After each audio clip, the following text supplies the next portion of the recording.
Good morning to all of you, and I welcome you all. My dear students, today we will guide you how to score maximum marks in board preparation after a perfect preparation. We know that for 12th class, two important things are there. First, to have a perfect command over the subject and to deliver the knowledge in examination as per the need of questions. Regarding that, we will prepare you under three titles. First, we will explain NCERT, then how to prepare NCERT and how to answer in examinations. My dear students, NCERT is a textbook, and to score maximum marks, it is required that each and every topic of NCERT should be perfectly learned. NCERT की importance को ध्यान में रखते हुए हमने NCERT को चार title में एक्सप्लेन किया है. First of all, we have explained NCERT chapter wise. Our expert faculty team has worked very sincerely in all the subject. So first of all, each and every chapter as per the chronology of NCERT is explained. Under second point, after the explanation of NCERT, questions followed by each chapter are discussed very minutely so that you will have a perfect command over that chapter. Under third step, we explained some important questions of that chapter which are asked during last 5 to 10 years in examinations, so that you can understand the importance of that chapter by the examination point of view. Dear students, under fourth step of NCERT, after each chapter, our faculty prepared a mock test so that you can have practice over that chapter for getting 100% perfection on that chapter. Dear students, second part is preparation tips. For preparation tips, it is advisable that pay attention on NCERT. Now, to understand NCERT, please focus on our digital lectures. आप हमारे digital lectures को बड़े minutely observe करिए. आवश्यकता पड़े तो उनके point लिखिए, अपनी लैंग्वेज में की पॉइंट लिखिए. That will help you to revise the topic faster before your test, before your final examination. Have practice of cumulative revision also. किसी भी टॉपिक को करने के बाद लंबे समय तक मत छोड़िए, टाइम टू टाइम उसका रिवीजन करिए, सो दैट आपका कॉन्फिडेंस उस पर्टिकुलर चैप्टर पर बना रहेगा. एनसीईआरटी के क्वेश्चंस को फॉलो करिए, उन्हें सॉल्व करिए, और इसके साथ साथ ही जो भी टर्मिनोलॉजी उस चैप्टर में है उनको एक नोटबुक के अंदर लिखिए. Remember, in all the subject, 1 or 2 mark questions are based on these points. So terminology and key points should be retained properly. Prepare a study plan to cover all the topics in planned way. आप अपनी study को एक systematic diagram, time table के according करिए ताकि आप time bound topics को cover करें. Otherwise, unplanned study will not give you perfect confidence over the topics. Mock test paper को सिंसियरली करिएगा. कोई दिक्कत आती है तो जब तक वो सॉल्व नहीं हो जाए तब तक आगे मत बढ़िएगा. To break the monotony, occasionally study and discuss some explanatory topics with your friends so that your doubts will be cleared. Cultivate the practice to note down important things at the time of digital classes. Digital classes के time आप notebook लेकर बैठिए और कोई भी important चीज होती है उसको नोट डाउन करने की कोशिश करिए. Now third point, how to answer and score 100% or maximum marks. It is a very important thing because to retain the knowledge is a different part, but unless and until this knowledge cannot be executed as per the need of examination, as per the time of examination, you will not able to get the full marks. So please follow certain guidelines in any test so that you can score 100% marks. What are these strategies? First, writing style. Style of writing, the answer is very important in all tests and examination. So please try to answer all the questions sequence wise. If it is not possible, at least attempt all the questions of a section altogether. For example, यदि 1 से लेकर 30 तक questions हैं, आप कोशिश करिए कि एक ऑर्डर में हो. यदि नहीं हो तो सपोज क्वेश्चन पेपर 3 या 4 सेक्शंस में है तो ए सेक्शन में जितने क्वेश्चंस हैं उनको एक साथ करिए. इसके बाद यदि आप सी सेक्शन करना चाहते हैं तो सी सेक्शन में जितने क्वेश्चंस हैं उनको एक साथ करिए. सो पहली preference, do all the questions answer in sequence, but if it is not possible, at least answer all the questions of a section altogether. Important terms या पॉइंट आपके आंसर में है उसको उसी पेन से आप हाईलाइट करिएगा. जब आपका एक आंसर कंप्लीट हो जाए तो उसके बाद 2 या 3 लाइन छोड़िएगा. So it will be easier for the examiner to evaluate it properly. Supporting with figure. देखिए, सर्टेन क्वेश्चंस के आंसर फिगर की मदद से एक्सप्लेन किए जाते हैं.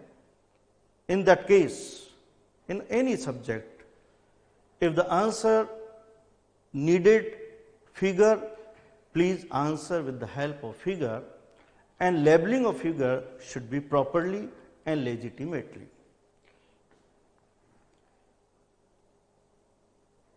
In case of longer answers, suppose 5 mark question is there, so step marking is there. So please, in longer answers, change the paragraph as per the demand of the question as well as of answer. Tabulation and point based answer. My dear students, कुछ questions ऐसे होते हैं जिनमें differences हैं या कोई functions हैं या कैरेक्टरिस्टिक्स हैं, उनको पॉइंट के फॉर्म में लिखिए या टेबल के फॉर्म में लिखिए, because it will be easier for the examiner to evaluate them properly for allotting you marks as per the need of that question. Some important things in examination, whatever numbering is given, whether it is in Arabic, whether it is in Roman, whether it is in alphabetic, do not alter that. Use the same question number as indicated in question paper. Quality content. Do not exaggerate your answer. Write up to the point. It will save your time as well as it will help examiner to understand your answer. Remember, marks are awarded on your quality content, not your quantity. आपके marks आपके answer की quality पे होंगे, quantity पर नहीं होंगे. Simply increase the quantity is a sheer wastage of time. So please keep in mind. Sub-part of question should be done in the sequence altogether. Put the correct and clear question number at your answer. Avoid cutting, rubbing and overwriting while answering the question. Avoid grammatical spelling mistakes. Try to avoid these mistakes. Answer in very simple language instead of using complex. Rough and cancelled work should be crossed out. My dear students, please keep all these things very important if you want to score 100% marks. Handwriting, undoubtedly. If you write in a legitimate way, the examiner will understand what you are going to write. So, write very clearly so that examiner can be able to go through your contents properly.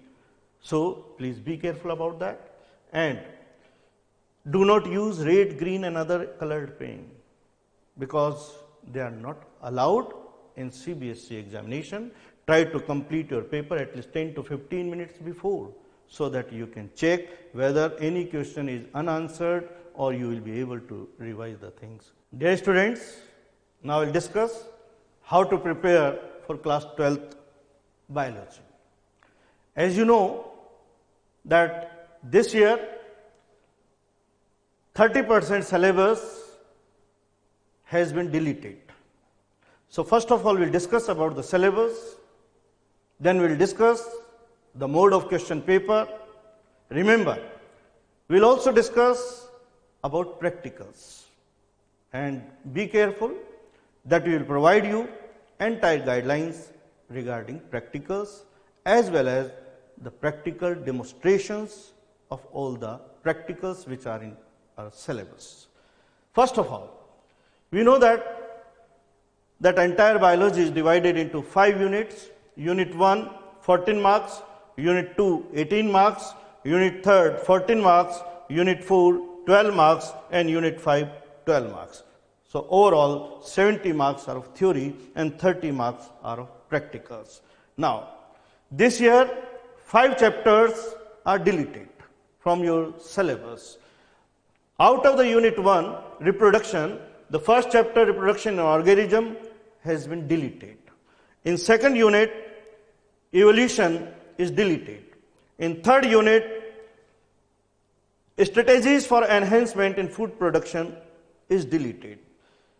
In fourth unit nothing is deleted, and in fifth unit 2 chapters ecosystem and environmental issues are deleted. In this way, now out of 16 chapters earlier, this year only 11 chapters are there.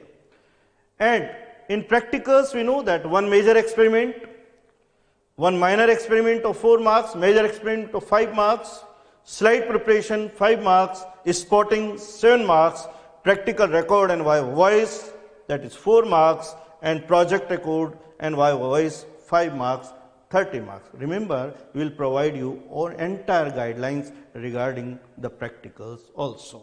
Now, my dear students, this year there is some changes in paper pattern also.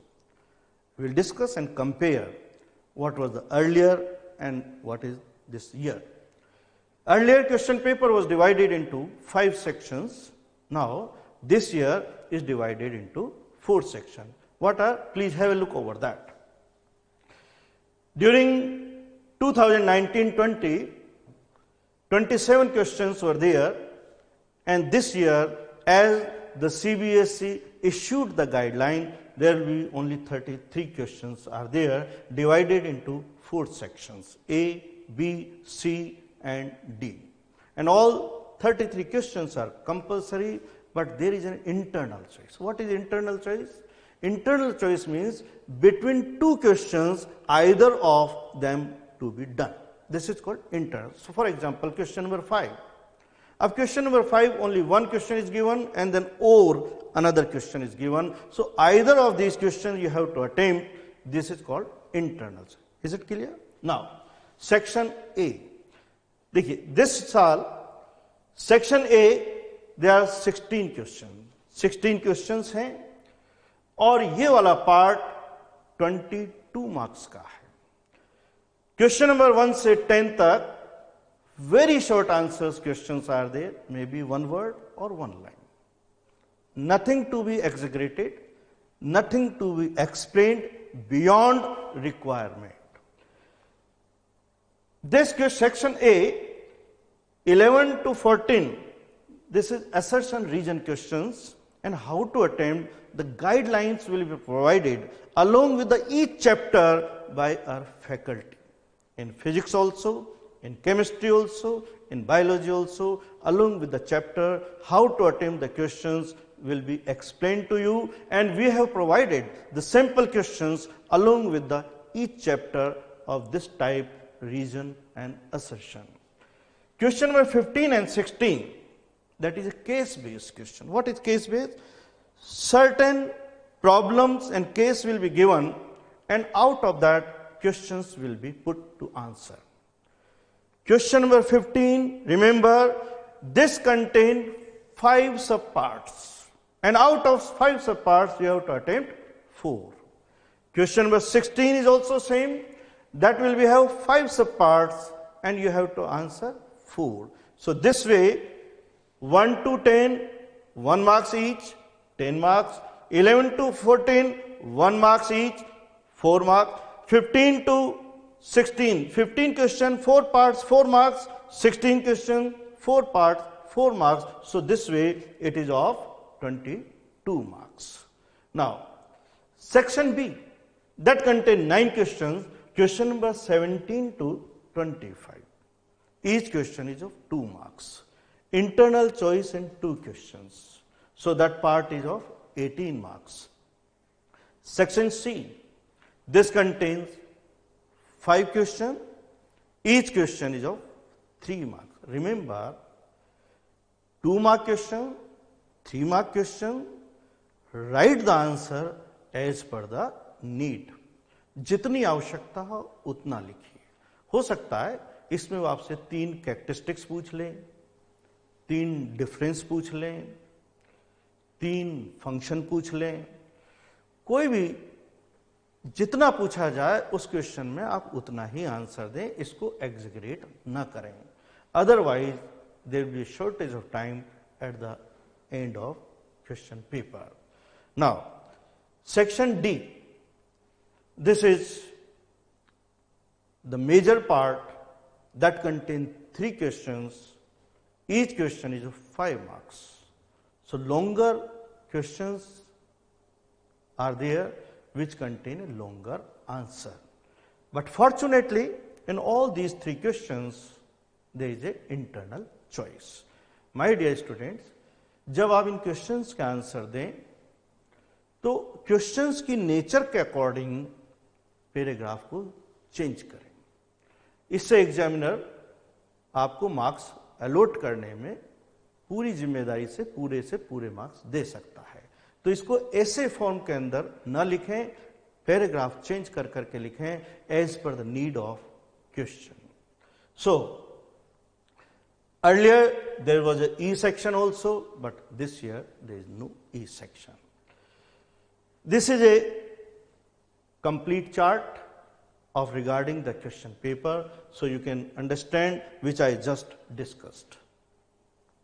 Now, how to prepare for class 12th biology?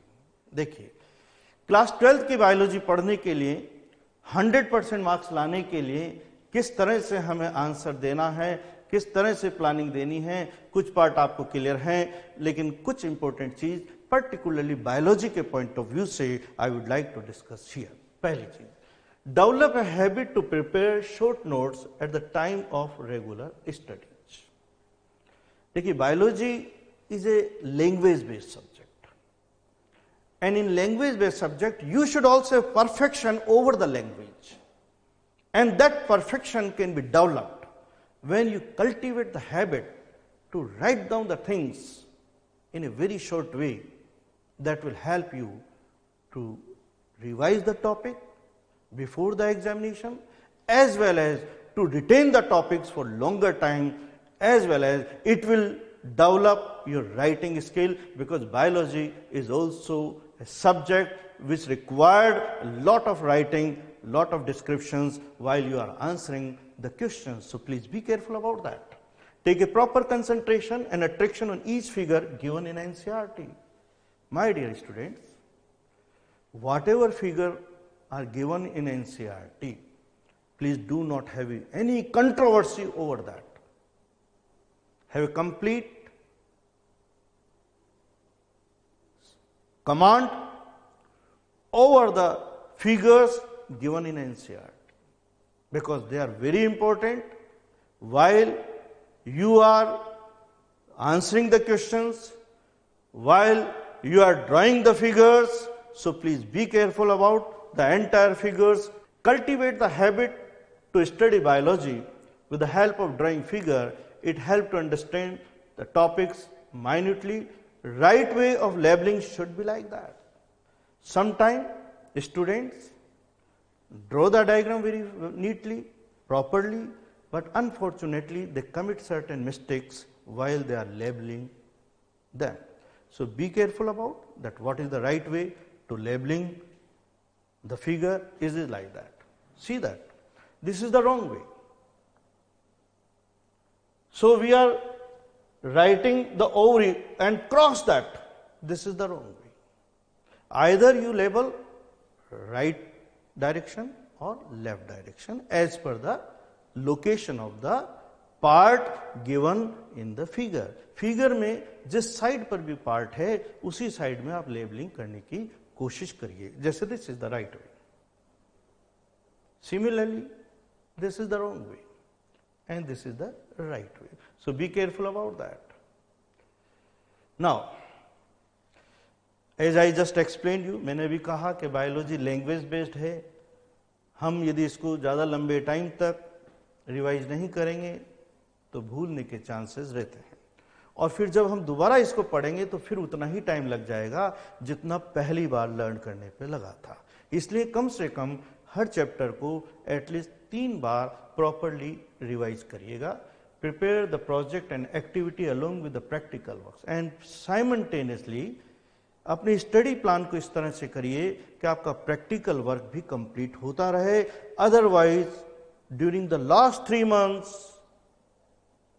when you have to concentrate your board examination, your maximum time and concentration will be devoted on your practicals.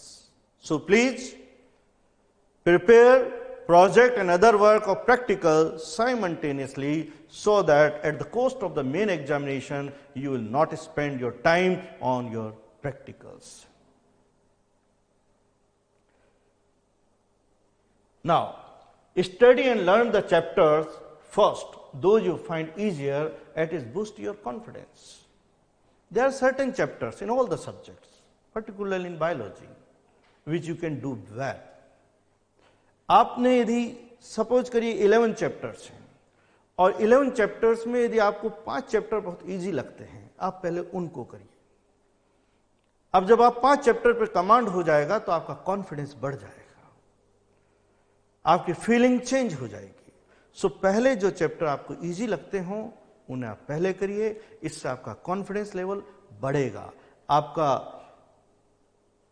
जो subject के प्रति जो रुझान है, जो feelings हैं, जिसे हम कह सकते हैं जो फोबिया है, वो बिल्कुल खत्म हो जाएगा. सो जो इजी चैप्टर हैं उन्हें आप पहले करिएगा. Hello dear students, today we are going to discuss the board syllabus of CBSE regarding subject chemistry. Chemistry की बात करेंगे बच्चों आज. जैसे कि हमारे एचओडी सर, एचपी सर ने आपको समझा दिया कि how to get the marks, how to write in the paper. हम बात करेंगे सब्जेक्ट, पर्टिकुलर सब्जेक्ट में क्या क्या पढ़े जिससे नंबर आए, और उस सब्जेक्ट को अप्रोच क्या होनी चाहिए. ठीक है ना. एक तो आपको ना तो एनसीईआरटी पढ़नी है इस साल, ना प्रीवियस ईयर क्वेश्चन करना है.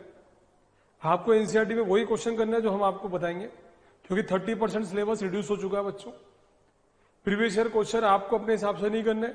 फॉर एग्जाम्पल सोल्यूशन चैप्टर ले लो आप, एक क्वेश्चन आता ही आता है वॉन्ट ऑफ फैक्टर का।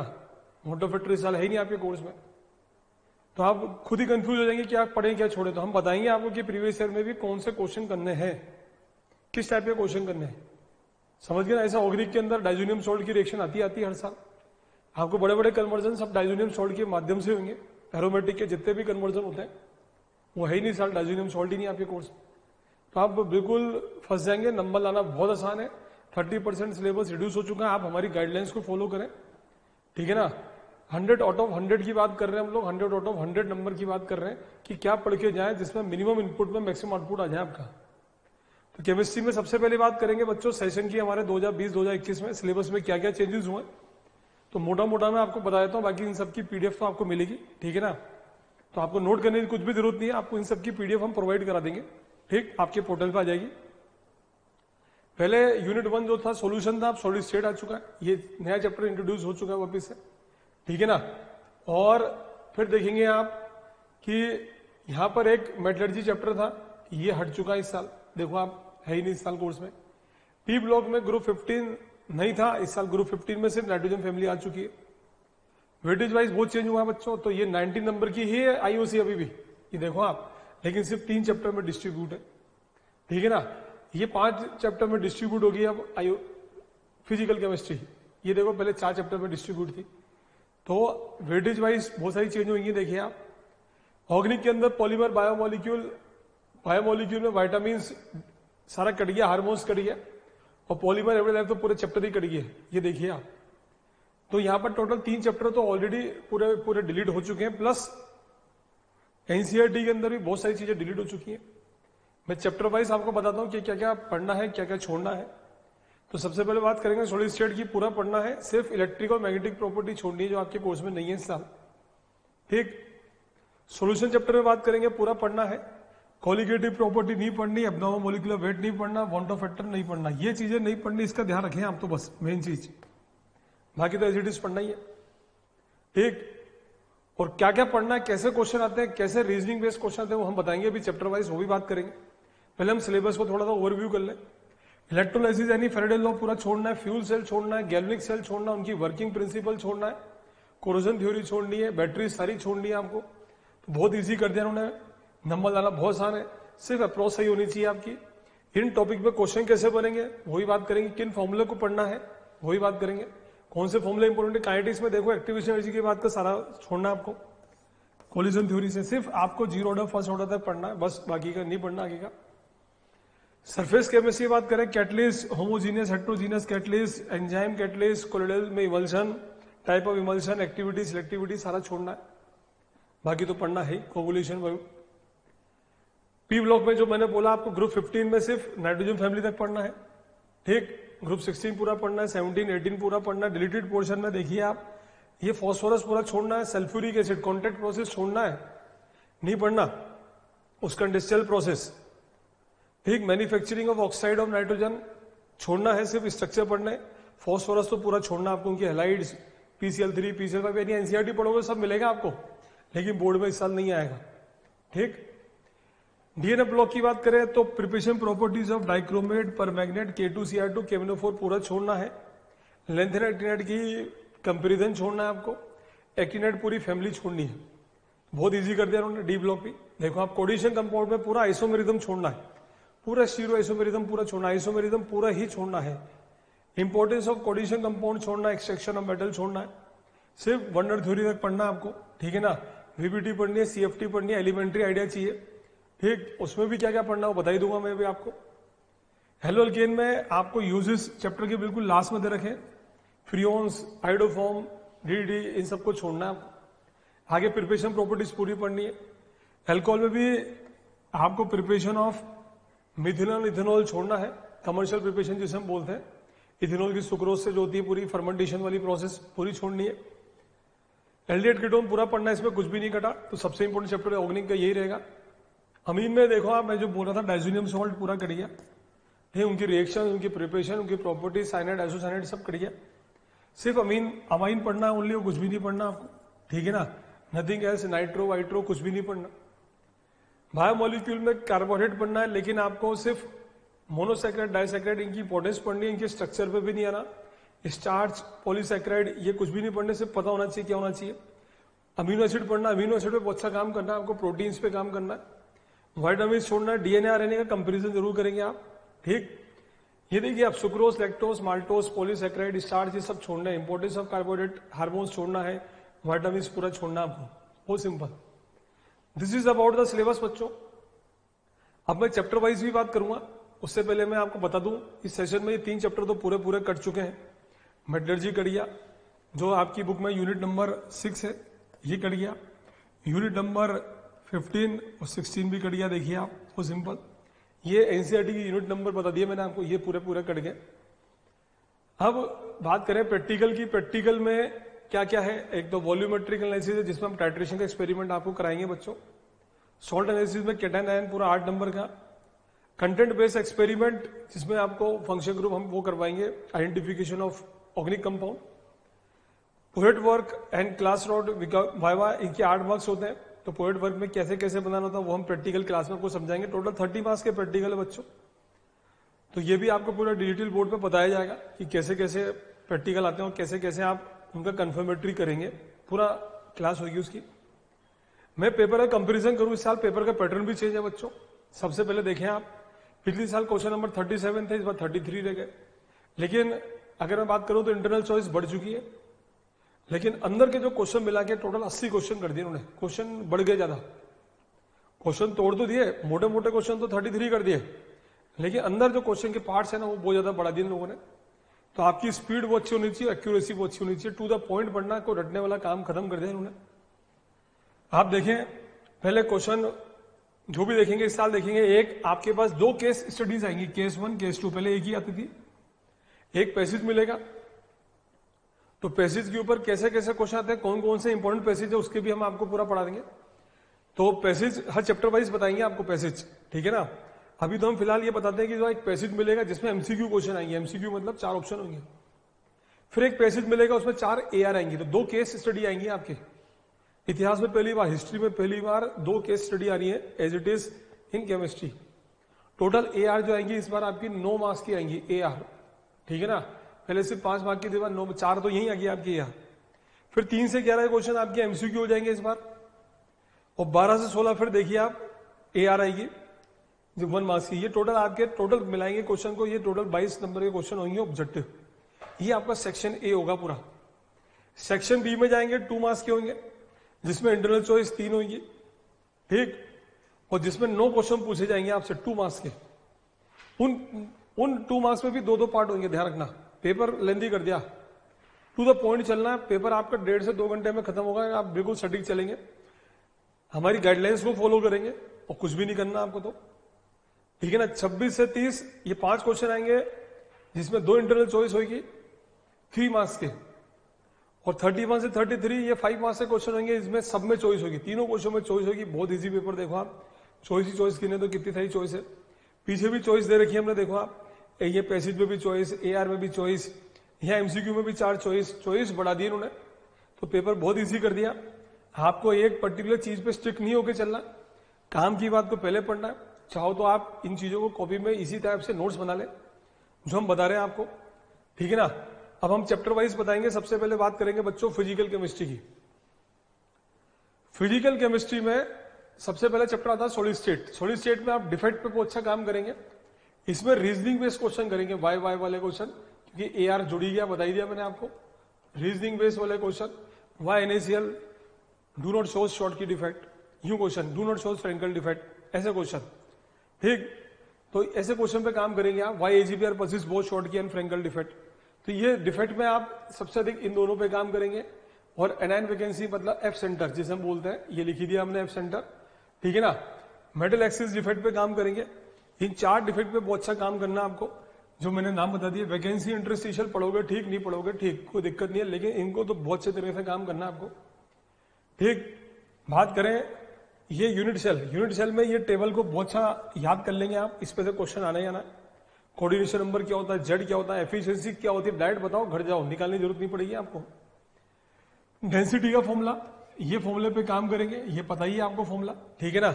और डेंसिटी का फॉर्मूला, पैकिंग एफिशिएंसी का फॉर्मूला, फॉर्मूले के डेरिवेशन पे कम से कम जाएंगे। डेरिवेशन आपके कोर्स में जीरो ऑर्डर फर्स्ट ऑर्डर ही है बस, ठीक है ना। एक आपके सॉल्यूशन में रिलेटिव लोअरिंग का है, तो उसके डेरिवेशन पे नहीं जाना आप केमिस्ट्री में। केमिस्ट्री में डेरिवेशन ना के बराबर आते हैं, और आएगा तो चॉइस मिलेगी। हम 1 मार्क्स के क्वेश्चन करेंगे रेदर देन 1 डेरिवेशन। टाइम कंज्यूम्पशन से अच्छा है कि हम 1 मार्क्स के 2 क्वेश्चन कर लें, ठीक है ना। बहुत सिंपल है। तो ये इस फॉर्मूले पे जरूर काम करेंगे, वेरी वेरी इंपॉर्टेंट फॉर्मूला। इस पे क्वेश्चन आना ही आना इस साल 2021, ठीक है ना। कोई भी एक एप्लीकेशन बेस्ड क्वेश्चन आएगा इसके ऊपर। इन्हीं फॉर्मूले पे काम करें। सॉल्यूशन में मोल फ्रैक्शन का फॉर्मूला, ये इंपॉर्टेंट फॉर्मूले बता दिया मैंने आपको। मोलरिटी का फॉर्मूला, लिटी का फॉर्मूला, ठीक है ना, और न्यूट्रलाइजेशन का formula M1V1 equal to M2V2। Particular ऐसा नहीं आप सारे फॉर्मूले करके चल जाए। जो आपके कोर्स नॉर्मलिटी पढ़ रहे हैं आपको फायदा नहीं है, आपके कोर्स में ही नहीं, ठीक।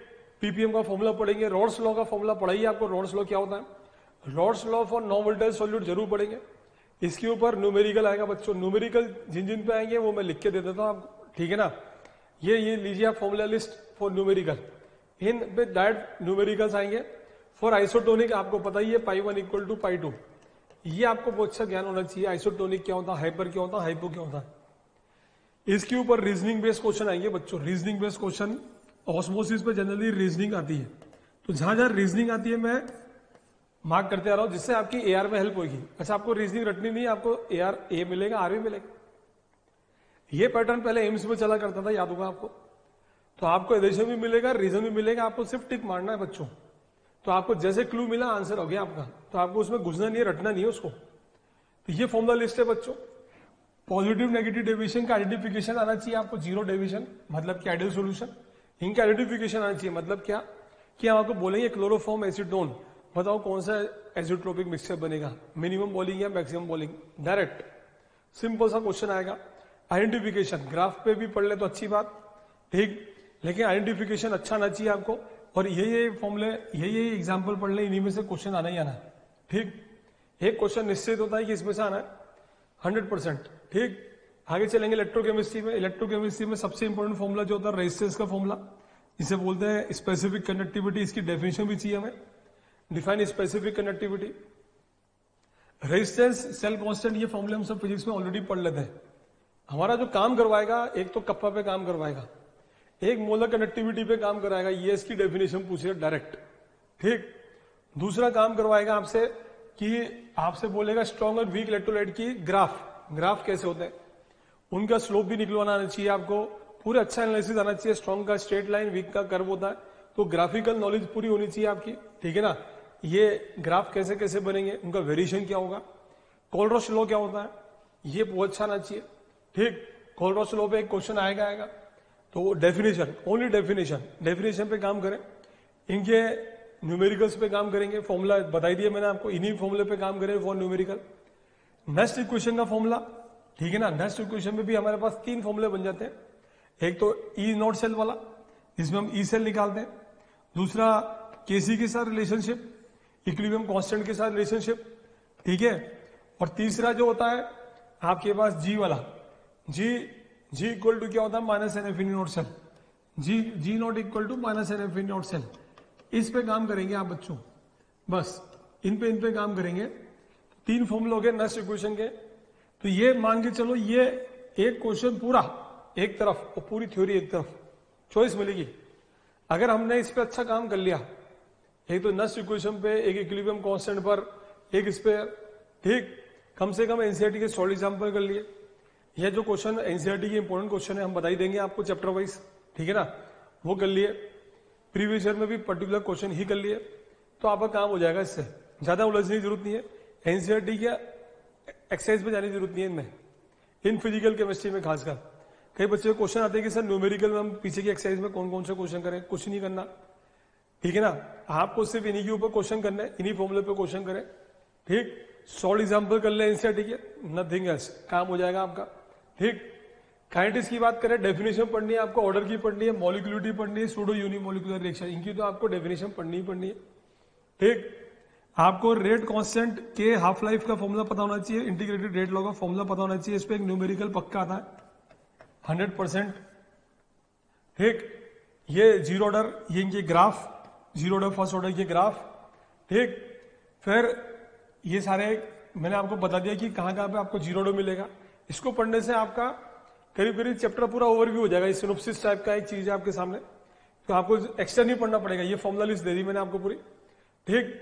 Differential rate equation first order की, इनके ग्राफ कभी बनाने के लिए नहीं आएगा, चाहे जीरो ऑर्डर चाहे फर्स्ट ऑर्डर। ग्राफ मिलेगा आपसे, या तो स्लोप पूछा जाएगा ये ऑर्डर पूछेंगे, बेटा ऑर्डर क्या, ग्राफ देखो ऑर्डर बताओ घर जाओ, सिंपल सा क्वेश्चन, बहुत सिंपल क्वेश्चन। ग्राफ कभी बनाने के लिए नहीं आएगा, ध्यान रखना, ठीक। फिर बात करें सरफेस केमिस्ट्री की, सरफेस में इनकी डेफिनेशंस पढ़नी है, इन्हीं का वटवट पढ़ना है। वाई आता नहीं है, वाई आएगा तो एक ही आंसर होता है, ड्यू टू कोगुलेशन। एक blue colour of sky is different answer होता है, ठीक है ना, due to scattering of the light. बाकी कुछ भी समझ में नहीं आया, वाई आया एक ही answer, due to mutual coagulation. Coagulation का बहुत अच्छा काम करना होगा, जिस पर रीजनिंग बनती है। रीजनिंग सिर्फ इसी पे बनती है, कोगुलेशन पर, AR जिसे हम बोलते हैं, बाकी किसी पे कोगुलेशन नहीं बनती। ये जनरल गाइडलाइंस है। डिफरेंस चाहिए मुझे, केमियो एडजॉर्प्शन फिजियो एडजॉर्प्शन का डिफरेंस चाहिए। टाइप्स ऑफ कोलोइडल सॉल्यूशन क्या क्या होते हैं, लायोफिलिक लायोफोबिक पे दो डिफरेंस पढ़ लें बस, ज्यादा भी नहीं पढ़े, क्योंकि 3 नंबर क्वेश्चन 3 पार्ट होंगे, तो एक के लिए दो भी यूज रहेंगे, काफी हो जाएगा। हार्ड इश्यूज रूल पढ़े, ठीक है ना, फ्लोकुलेशन वैल्यू पढ़े क्या होती है, कब कोगुलेशन पावर ज्यादा होगी, हार्ड इश्यूज रूल ने समझाया। टिंडल इफेक्ट की जनरल डेफिनेशन पढ़े, what are the factor affecting the Tyndall effect, वो जरूर पढ़ेंगे। Charge on the colloidal sol, charge कैसे निकलता है, जीटर पोटेंशियल क्या होता है, इलेक्ट्रोकाइनेटिक पोटेंशियल क्या होता है, इलेक्ट्रोफोरेसिस क्या होता है, यह आना चाहिए आपको। कोगुलेशन पर रीजनिंग तैयार करेंगे। प्रोटेक्शन ऑफ प्रोटेक्टिव कोलाइड, ये सारा पढ़ना है आपको। ब्राउनी मोशन की general definition, British arc method, preparation of colloid इसके अंदर आता है। पेप्टाइजेशन, ये प्रिपरेशन, तो जनरल इनकी आप सिर्फ 2 लाइन की डेफिनेशन तैयार कर लें तो मुश्किल से मुश्किल ये चैप्टर जो है ना आपका 1 घंटे में खत्म हो जाएगा, ठीक है ना। तो ये 1 घंटे से ऊपर चैप्टर नहीं है बच्चों, बहुत सिंपल चैप्टर है, बहुत 1 घंटे से ऊपर जा रहा है तो आप गलत डायरेक्शन में जा रहे हैं कहीं। ये बोर्ड की बात कर रहे हैं, बोर्ड में इतना ही काफी है, समझ गए ना। अब बात करेंगे बच्चों आईओसी की। आईओसी में सबसे बड़ा और लेंदी चैप्टर होगा आपका पी ब्लॉक। पी ब्लॉक में सबसे पहले बात करेंगे क्या क्या पढ़ना है, स्ट्रक्चर ऑफ ऑक्सो एसिड पढ़ना है। ऑक्सो एसिड में भी स्ट्रक्चर किस किस के पढ़ने हैं आपको, एक तो आपको पढ़ने हैं, एक तो आपको पढ़ेंगे हेलोजन के, यानी HClO4, HClO3, HClO, ठीक, HClO2। एक पढ़ेंगे आप सल्फ्यूरिक एसिड के स्ट्रक्चर, ऑक्सो एसिड के, H2SO4, होलियम, मार्शल एसिड, इनके स्ट्रक्चर पढ़ेंगे आप, ठीक है ना। ये आपको एनसीईआरटी में दे ही रखे, पेज नंबर 200 पे देखेंगे, ठीक, वहां मिल जाएंगे आपको, पेज नंबर 200 पे मिल जाएंगे, और पेज नंबर 194 पे मिल जाएंगे। इनके स्ट्रक्चर सिर्फ वही पढ़ लें, और स्ट्रक्चर पे ध्यान रखें एनसीईआरटी से ही पढ़े, ठीक। रीजनिंग बेस्ड क्वेश्चन बहुत से करना है आपको, इसकी रीजनिंग बहुत अच्छी तैयार होनी चाहिए। वाई इज इट सो, तो हम बोलते हैं acidic nature down the group बढ़ता है due to decrease in BD, ये लिखेंगे ना कि बाउंड एनर्जी बढ़ गई, लेंथ बढ़ गया, फलाना डिमाग, जो एनसीईआरटी की लाइन है वो पढ़ेंगे। रीजनिंग आप एनसीईआरटी के सॉल्ड एग्जांपल से तैयार कर सकते हैं, ठीक है ना। रिएक्शन जो पढ़नी है आपको, ये 2 नंबर की रिएक्शन आएंगी। रीजनिंग का सबसे बड़ा पार्ट यहीं से आएगा बच्चों, क्योंकि एक AR तो अलग से आएगा, एक वाई करके क्वेश्चन अलग आएंगे। तो ये मान के चलो जो मोटी मोटी रीजनिंग है पी ब्लॉक की, वो यहीं से बनने वाली है आपकी। प्रिपरेशन एंड प्रॉपर्टीज में आप H2SO4, हेलोजन, Cl2 की, HCl की और जिनोन की पढ़ेंगे। एक जिनोन के स्ट्रक्चर जरूर पढ़ेंगे, XgF2, XgF4, जिनोन के हैलाइड के साथ, जिनोन के ऑक्साइड के साथ। 1 नंबर क्वेश्चन हर साल इसमें से आना ही आना है, जिनोन के स्ट्रक्चर से भी एक क्वेश्चन आना है। एक क्वेश्चन तो यहां से आता है, एक क्वेश्चन यहां से आता है, 2 नंबर के स्ट्रक्चर आते हैं, 3 नंबर के आप मान के चलो रिएक्शंस आएंगे, ठीक, और करीब 4 से 5 नंबर की AR आई, वेटेज बढ़ गया क्योंकि मेटलर्जी घट गई, तो 3 नंबर को इन्होंने एडजस्ट कर दिया इसमें, ठीक है ना। तो यहां पे इन्होंने एडजस्ट कर दिया, तो आप पी ब्लॉक का वेटेज करीब मान के चले 9 से 10 नंबर का होगा इस साल, तो उसको बहुत अच्छी तरह से पढ़ेंगे आप, ठीक। ऊट पटांग कुछ भी नहीं पढ़ना, ये देखें आप सिर्फ ये पढ़े। डीएनए ब्लॉक में रीजनिंग बेस्ड क्वेश्चन करेंगे फिजिकल प्रॉपर्टीज पे, लाइक E0 पर, मेल्टिंग पॉइंट पर, मेटेलिक नेचर पर, ठीक, कंडक्टिविटी पर, आईपी पर कि वेरिएशन ऑफ आई क्या होता है, ठीक, why d block element, transition element are act as a very good catalyst, ऐसा क्वेश्चन करें। प्रॉपर्टीज पे क्वेश्चन करें, वाई वाले प्रॉपर्टीज दे रखिए, लेकिन उस पर रीजनिंग बेस्ड क्वेश्चन करेंगे आप। कॉन्फिगरेशन करेंगे लेंथनेट का, और लेंथनेट कॉन्ट्रैक्शन, ये कॉन्सिक्वेंस जरूर पढ़ेंगे। What is the cons of lengthening contraction and what are the consequence, बहुत सिंपल सी चीज, ठीक है। फिर बात करेंगे हम कोऑर्डिनेशन चैप्टर की बच्चों। कोऑर्डिनेशन कंपाउंड में एक तो आईयूपीसी, वीबीटी, सीएफटी, इसमें सिर्फ एनसीईआरटी ही करें, नथिंग एल्स। एनसीईआरटी के अलावा कुछ करने की जरूरत नहीं है। ठीक, वीपीटी जो पेज नंबर 254 पे 253 पे समझा रखी है उसको जरूर देखें।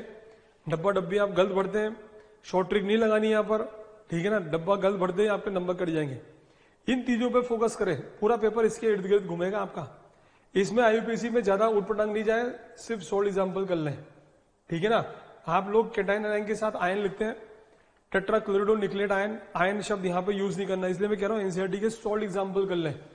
अगर इस चैप्टर में आपने सोल्ड एग्जाम्पल भी कर लिए, मोर देन सफिशिएंट। एक इलेक्ट्रॉनिक कॉन्फ़िगरेशन पे काम करेंगे आप, electronic configuration of what, CFT के आधार पर, on the basis of CFT, easy T2G कैसे बना जाता है वो सीएफटी के आधार पर आप कॉन्फ़िगरेशन करेंगे। समझ में आया बच्चों। अब हम चलेंगे आगे ओसी पर। ओसी बहुत इंपॉर्टेंट है। ओसी में हम 4 चैप्टर को अकॉर्डिंग टू एग्जामिनर ने जो सैंपल पेपर इशू करा उसके अकॉर्डिंगली 4 चैप्टर को मैंने ऐसे डिवाइड कर दिया। आईयूपीसी 1 मार्क्स की आईयूपीसी आएगी, हेलोल्केन एल्कोहल चैप्टर से आएगी, इनके सॉल्ट एग्जाम्पल कर लें, बहुत सिंपल। फिर आएगी रीजनिंग आपकी 6 मार्क्स की आएगी। एक तो शायद पैराग्राफ में आ जाए पूरी, और 2 रीजनिंग अलग से भी आएगी। तो पैराग्राफ में 4 नंबर मार्क कवर कर लेगा आपके रीजनिंग के। तो रीजनिंग आनी है, ठीक। रीजनिंग बेस्ड क्वेश्चन जरूर करेंगे। ये भी आप एनसीईआरटी के सॉल्ट एग्जाम्पल कर सकते हैं। और मैं अभी बता भी दूंगा कि कहां से कौन से एनसीईआरटी के पेज इंपॉर्टेंट है जहां से आपको ऑर्गेनिक के पढ़ने, ठीक है ना। तो इंटर कन्वर्जन और एबीसीडी जिसे हम बोलते हैं 5 मार्क्स के क्वेश्चन आएंगे, वर्ड प्रॉब्लम के रूप में आएंगे। Compound A having formula C8H8O, it gives true for DNP test but do not shows Tollens test, ठीक है, ऐसे question. It gives iodoform test, हम यहां से पकड़ेंगे, ठीक है ना, by using a chemical test. तो ये जरूर करेंगे आप। रीजनिंग, इंटर कन्वर्जन और केमिकल टेस्ट, ये करने के लिए अगर नई एनसीईआरटी है तो पेज नंबर 386 और 387, पेज नंबर 408, 409 और 410, ये 5 पेज अगर ये कर लेते हैं आप एनसीईआरटी की नई बुक के हिसाब से। पुरानी बुक हो तो 8 पेज कम कर लेंगे, ठीक है ना, 378 पे आ जाएगा, ठीक। ये आपके पेज नंबर 400 पे आ जाएगा। पुरानी बुक में एनसीईआरटी भी 2 तरह की है मार्केट में, नई एनसीईआरटी में ये पेज नंबर बता रहा हूं मैं आपको। ये 5 पेज कर लेंगे तो आपके 3 पार्ट वो अच्छे हो जाएंगे। कौन से, जैसे कि आपका रीजनिंग, ये क्वेश्चन कवर हो रहे हैं ऑलरेडी, इन क्वेश्चनों के आंसर बना ले बस आप तो, ठीक है ना। इंटर कन्वर्जन पूरी प्रैक्टिस कर रखिए। फॉर एग्जाम्पल बता भी देता हूं इंपॉर्टेंट क्वेश्चन में, क्वेश्चन नंबर 12.15 बहुत इंपॉर्टेंट क्वेश्चन है। 12.17 ये भी अच्छा क्वेश्चन है, ये 1 मार्क्स में आते हैं ऐसे क्वेश्चन, ठीक। ये आपके 2-2 मार्क्स 3-3 मार्क्स में आएंगे ऐसे क्वेश्चन, ठीक। पेज नंबर 409 पे आपको क्वेश्चन मिलेंगे, क्वेश्चन नंबर 9 13.9, ठीक, ऐसे क्वेश्चन। ये क्वेश्चन जरूर करें, ये आने आपके, ठीक है ना। क्वेश्चन नंबर भी बता दिया मैंने आपको। केमिकल टेस्ट की बात करेंगे। केमिकल टेस्ट कैसे आएंगे, आपको 2 सॉल्यूशन दे देगा, बोल देगा एक में एल्डिहाइड एक में कीटोन है, बताओ सुटेबल टेस्ट दीजिए। तो एल्डिहाइड टॉलरेंस देगा, कीटोन नहीं देगा, तो ऐसा कोई केमिकल टेस्ट ही होगा। विद रिएक्शन तैयार करें बच्चों, विद बैलेंस रिएक्शन, ठीक है ना। कम से कम केमिकल टेस्ट वही करना जो बोर्ड में है, ऐसा नहीं हम विटामिन टेस्ट लगा रहे हैं अल्कोहल के लिए, कोर्स में नहीं है, ठीक। आप तो केमिकल टेस्ट के लिए ये क्वेश्चन नंबर लिख रहा हूं मैं 12.13 और 13.2, ये 2 क्वेश्चन जरूर कर लें, आपके 3 नंबर पक्के हो जाएंगे पूरे। ये 2 क्वेश्चन कर लें बस आप, ठीक है ना। ये एक्सरसाइज से क्वेश्चन है एनसीईआरटी की, एक्सरसाइज पूरी नहीं करनी, सिर्फ ये क्वेश्चन कर लो, बाकी सॉल्व एग्जाम्पल से काम हो जाएगा इस साल आपका।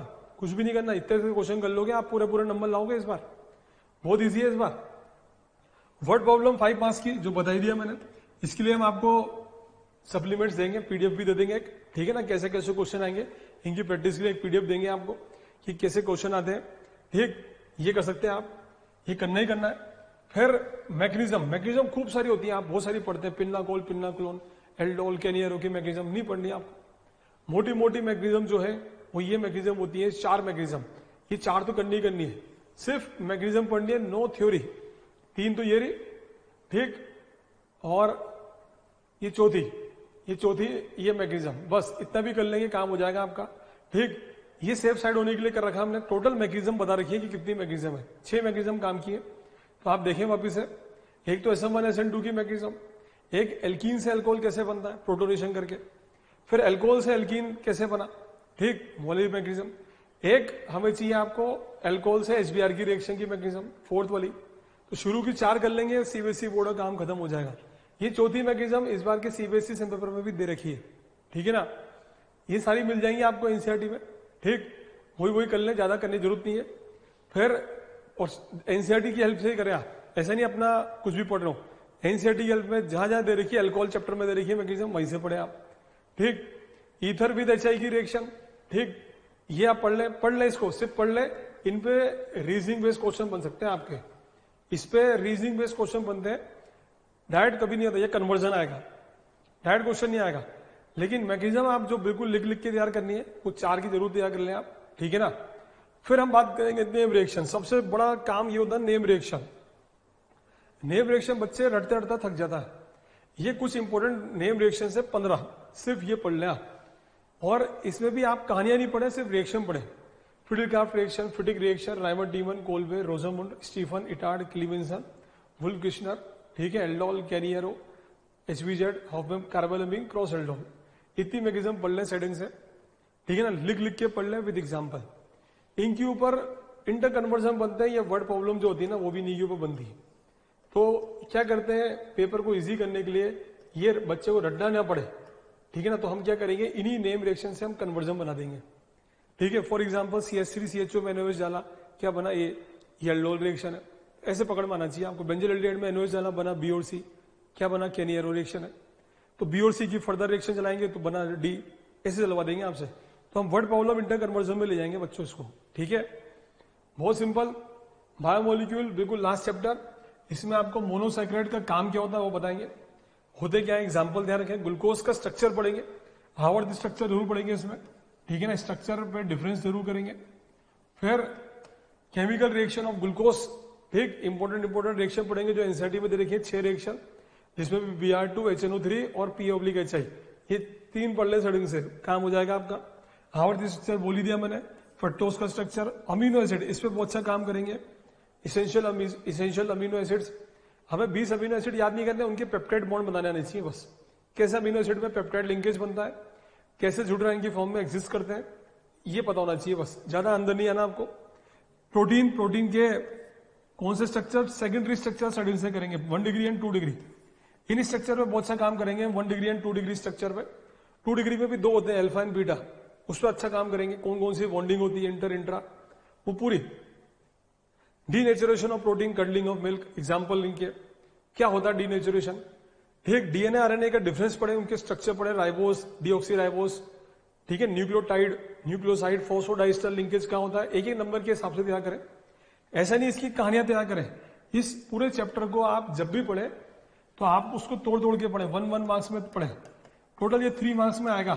28 मार्क की ऑर्गेनिक, इसमें सिर्फ 3 मार्क का बायोमोलिक्यूल है, 25 नंबर की ओसी है।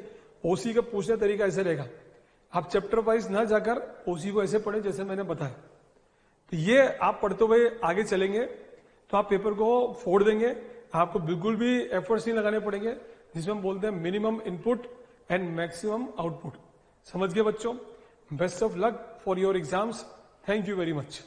Hello dear students, myself Mukesh Rathore, faculty physics. In this mega class, we are going to discuss about unit wise marks distribution, syllabus, important derivations and topics which can be asked in board examination, and important tips for getting good marks in board examination. First of all, we will discuss about unit wise marks distribution. Unit wise marks distribution में बच्चों हमारे physics syllabus में 9 unit है। इसमें से first unit जो है वो इलेक्ट्रोस्टैटिक्स है और इसमें 2 चैप्टर है, chapter 1 and chapter 2। Unit second current electricity है, इसमें एक ही चैप्टर है और ये दोनों यूनिट मिलाकर 16 मार्क्स कवर करती है और एक मेजर क्वेश्चन जो है इन दोनों यूनिट से पूछा जाता है। नेक्स्ट जो है unit third magnetic effects of current and magnetism. इस यूनिट में भी 2 चैप्टर हैं, chapter 4 and chapter 5, and unit fourth है electromagnetic induction and alternating currents. इस यूनिट में भी बच्चों 2 चैप्टर हैं, चैप्टर 6 एंड चैप्टर 7। तो यहां पर ये जो दोनों यूनिट है, unit third and unit fourth जो है वो 17 मार्क्स कवर करता है। नेक्स्ट है बच्चों यूनिट 5 इलेक्ट्रोमैग्नेटिक वेव्स। इस यूनिट में एक ही चैप्टर है, चैप्टर 8। यूनिट 6 जो है वो ऑप्टिक्स है। ये एक इंपॉर्टेंट यूनिट है बच्चों, सबसे ज्यादा मार्क्स जो है ये यूनिट ही कवर करती है। और इसमें 2 चैप्टर है, चैप्टर 9 जो है वो ray optics and optical instruments है और चैप्टर 10 है वेव ऑप्टिक्स। और ये दोनों यूनिट मिलाकर 18 मार्क्स कवर करता है और एक मेजर क्वेश्चन जो है वो इस यूनिट से जरूर पूछा जाता है। इसलिए ये जो यूनिट है वो बहुत ज्यादा इंपॉर्टेंट है एग्जाम पॉइंट ऑफ व्यू से। यूनिट 7 है dual nature of radiation and matter.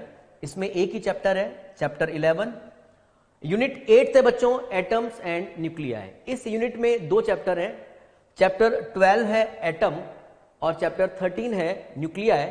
और ये दोनों यूनिट जो है वो 12 मार्क्स कवर करता है। नेक्स्ट यूनिट 9 है इलेक्ट्रॉनिक डिवाइसेस, जिसमें एक ही चैप्टर है, chapter 14 semiconductor electronics materials devices and simple circuits. और ये जो यूनिट है वो 7 मार्क्स कवर करती है। तो इस तरह से पूरा जो थ्योरी है उसमें 70 मार्क्स का ये पेपर होता है हमारा। अब नेक्स्ट हम डिस्कस करने वाले हैं बच्चों चैप्टर वाइज सिलेबस और उसमें से पूछे जाने वाले important derivations and important topics.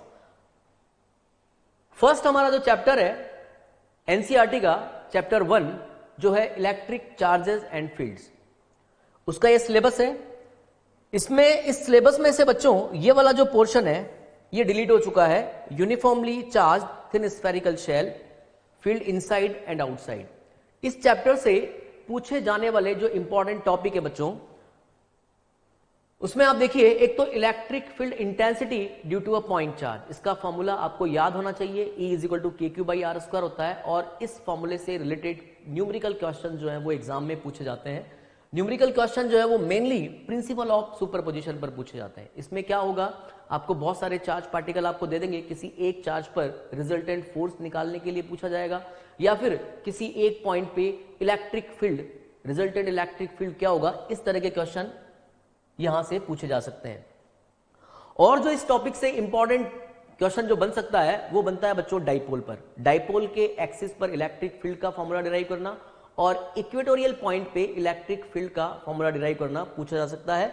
तो ये इंपॉर्टेंट डेरिवेशन है इस चैप्टर का।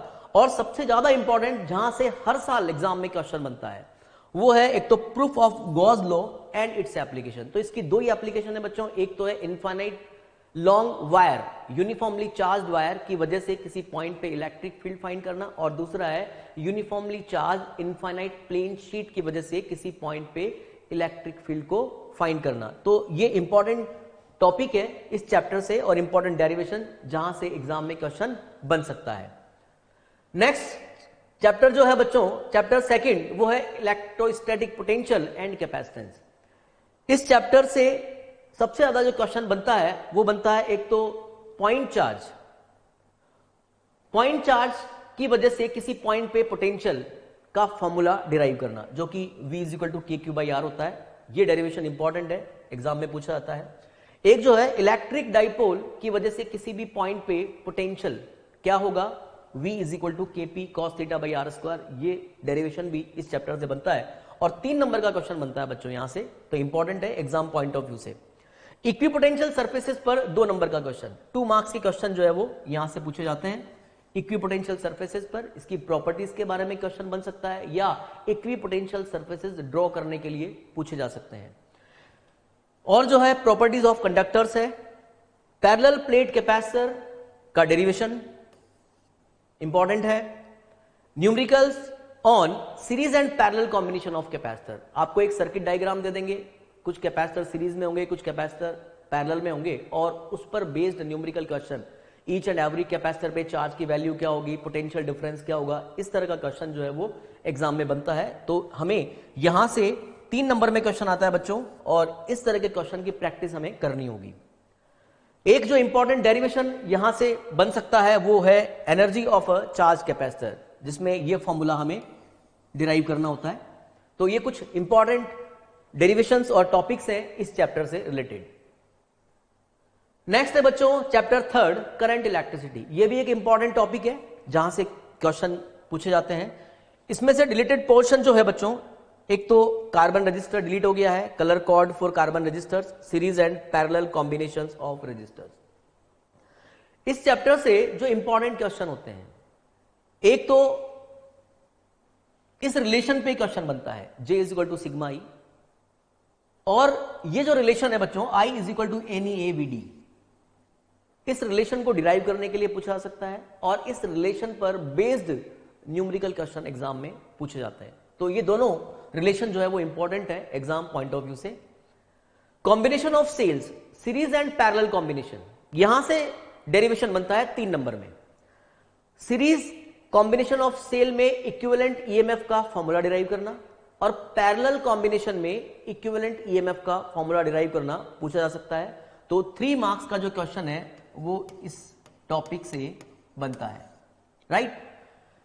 किरचॉफ लॉ पर मेनली जो क्वेश्चन बनता है वो न्यूमेरिकल क्वेश्चन बनता है बच्चों। आपको एक इलेक्ट्रिकल सर्किट डायग्राम आपको दे देंगे, और उसमें जो भी अननोन फिजिकल क्वांटिटीज होगी उसको पूछ लेंगे केवीएल और केसीएल पर बेस्ड। तो हमें वहां पर केवीएल लगाना होगा, केसीएल लगाना होगा, और उस सर्किट डायग्राम से रिलेटेड न्यूमेरिकल क्वेश्चंस को हम सॉल्व कर सकते हैं। तो यहां से न्यूमेरिकल क्वेश्चन बनता है, जो कि 2 मार्क्स का भी हो सकता है और 3 मार्क्स का भी क्वेश्चन पूछा जा सकता है। व्हीटस्टोन ब्रिज की जो बैलेंस कंडीशन है R1/R2 is equal to R3/R4, इसका डेरिवेशन जो है वो बाय यूजिंग केवीएल एग्जाम में पूछा जाता है। मीटर ब्रिज में हर साल क्वेश्चन बनता है बच्चों, 2 नंबर में भी बन सकता है, 3 नंबर में भी बन सकता है। इसके कंस्ट्रक्शन पे क्वेश्चन आता है, इसकी वर्किंग पर क्वेश्चन आता है, और इस फॉर्मूले पर बेस्ड न्यूमेरिकल क्वेश्चन भी इस टॉपिक से पूछा जा सकता है। और इस चैप्टर का जो लास्ट टॉपिक है वो है principle and application of potentiometer. 2 ही एप्लीकेशन है बच्चों हमारे सिलेबस में, एक तो compare EMF of 2 different cell, and second application है using potentiometer find out the internal resistance of cell. तो 2 एप्लीकेशन दोनों प्रैक्टिकल में भी है, तो प्रैक्टिकल पॉइंट ऑफ व्यू से भी इंपॉर्टेंट है बच्चों, और मीटर ब्रिज भी हमारा प्रैक्टिकल में है, तो प्रैक्टिकल और थ्योरी दोनों में ये इंपॉर्टेंट है। एक यहां पर प्रिंसिपल ऑफ पोटेंशियोमीटर पूछा जाता है, और स्टूडेंट क्या गलती करता है बच्चों, प्रिंसिपल ऑफ पोटेंशियोमीटर में वो व्हीटस्टोन ब्रिज का प्रिंसिपल लिख देता है। तो आपको ध्यान रखना है बच्चों, व्हीटस्टोन ब्रिज का प्रिंसिपल अलग है और प्रिंसिपल ऑफ पोटेंशियोमीटर अलग है, इस बात का आपको ध्यान रखना है मेनली यहां पर। नेक्स्ट चैप्टर है बच्चों मूविंग चार्जेस एंड मैग्नेटिज्म। इसमें से जो डिलीट पोर्शन हुआ है बच्चों साइक्लोट्रॉन इस साल इस चैप्टर से डिलीट हो गया है, किसी तरह का कोई क्वेश्चन इस टॉपिक से नहीं पूछा जाएगा। ये इस चैप्टर का सिलेबस है, और जो इंपॉर्टेंट टॉपिक है इस चैप्टर से वो है बच्चों एक तो बायो-सावर्ट लॉ। बायो-सावर्ट लॉ क्या होता है उसका फॉर्मूला आपको पता होना चाहिए। एप्लीकेशन ऑफ बायो-सावर्ट लॉ में 3 नंबर का क्वेश्चन बनता है डेरिवेशन का। कौन सा डेरिवेशन पूछा जाता है, एक सर्कुलर कॉइल है, उस सर्कुलर कॉइल की एक्सिस पर कोई पॉइंट है, वहां पर मैग्नेटिक फील्ड का फॉर्मूला डिराइव करना। 3 नंबर में पूछा जाता है। एम्पियर सर्किटल लॉ क्या होता है, सीधा लॉ पूछ लिया जाता है, और इस लॉ पर बेस्ड कुछ डेरिवेशंस, और उन डेरिवेशंस में जैसे सोलेनॉइड है और टॉरॉइड है, इनके लिए मैग्नेटिक फील्ड का फॉर्मूला डिराइव करना यूजिंग एम्पियर सर्किटल लॉ, ये एग्जाम में पूछा जाता है। एक जो इंपॉर्टेंट फॉर्मूला है बच्चों यहां पर, force between 2 long parallel current carrying wire, इस फॉर्मूले को डिराइव करने के लिए, और इस फॉर्मूले पर बेस्ड न्यूमेरिकल क्वेश्चन भी एग्जाम में पूछा जाता है। तो ये formula exam point of view से इंपॉर्टेंट है, या तो 2 नंबर का क्वेश्चन आएगा या फिर 3 मार्क्स का क्वेश्चन इस टॉपिक से पूछा जाएगा। नेक्स्ट जो है expression for torque, very very important, कई बार रिपीट हुआ है बच्चों। टॉर्क का फॉर्मूला डिराइव करना, एक करंट कैरिंग कॉइल है, यूनिफॉर्म मैग्नेटिक फील्ड में रखी हुई है, तो उस पर कितना टॉर्क लगेगा उसका फॉर्मूला जो है torque is equal to NIAB sin theta. ये डेरिवेशन कई बार 3 नंबर में रिपीट हुआ है, और इस पर न्यूमेरिकल क्वेश्चन भी बनता है, तो इंपॉर्टेंट है।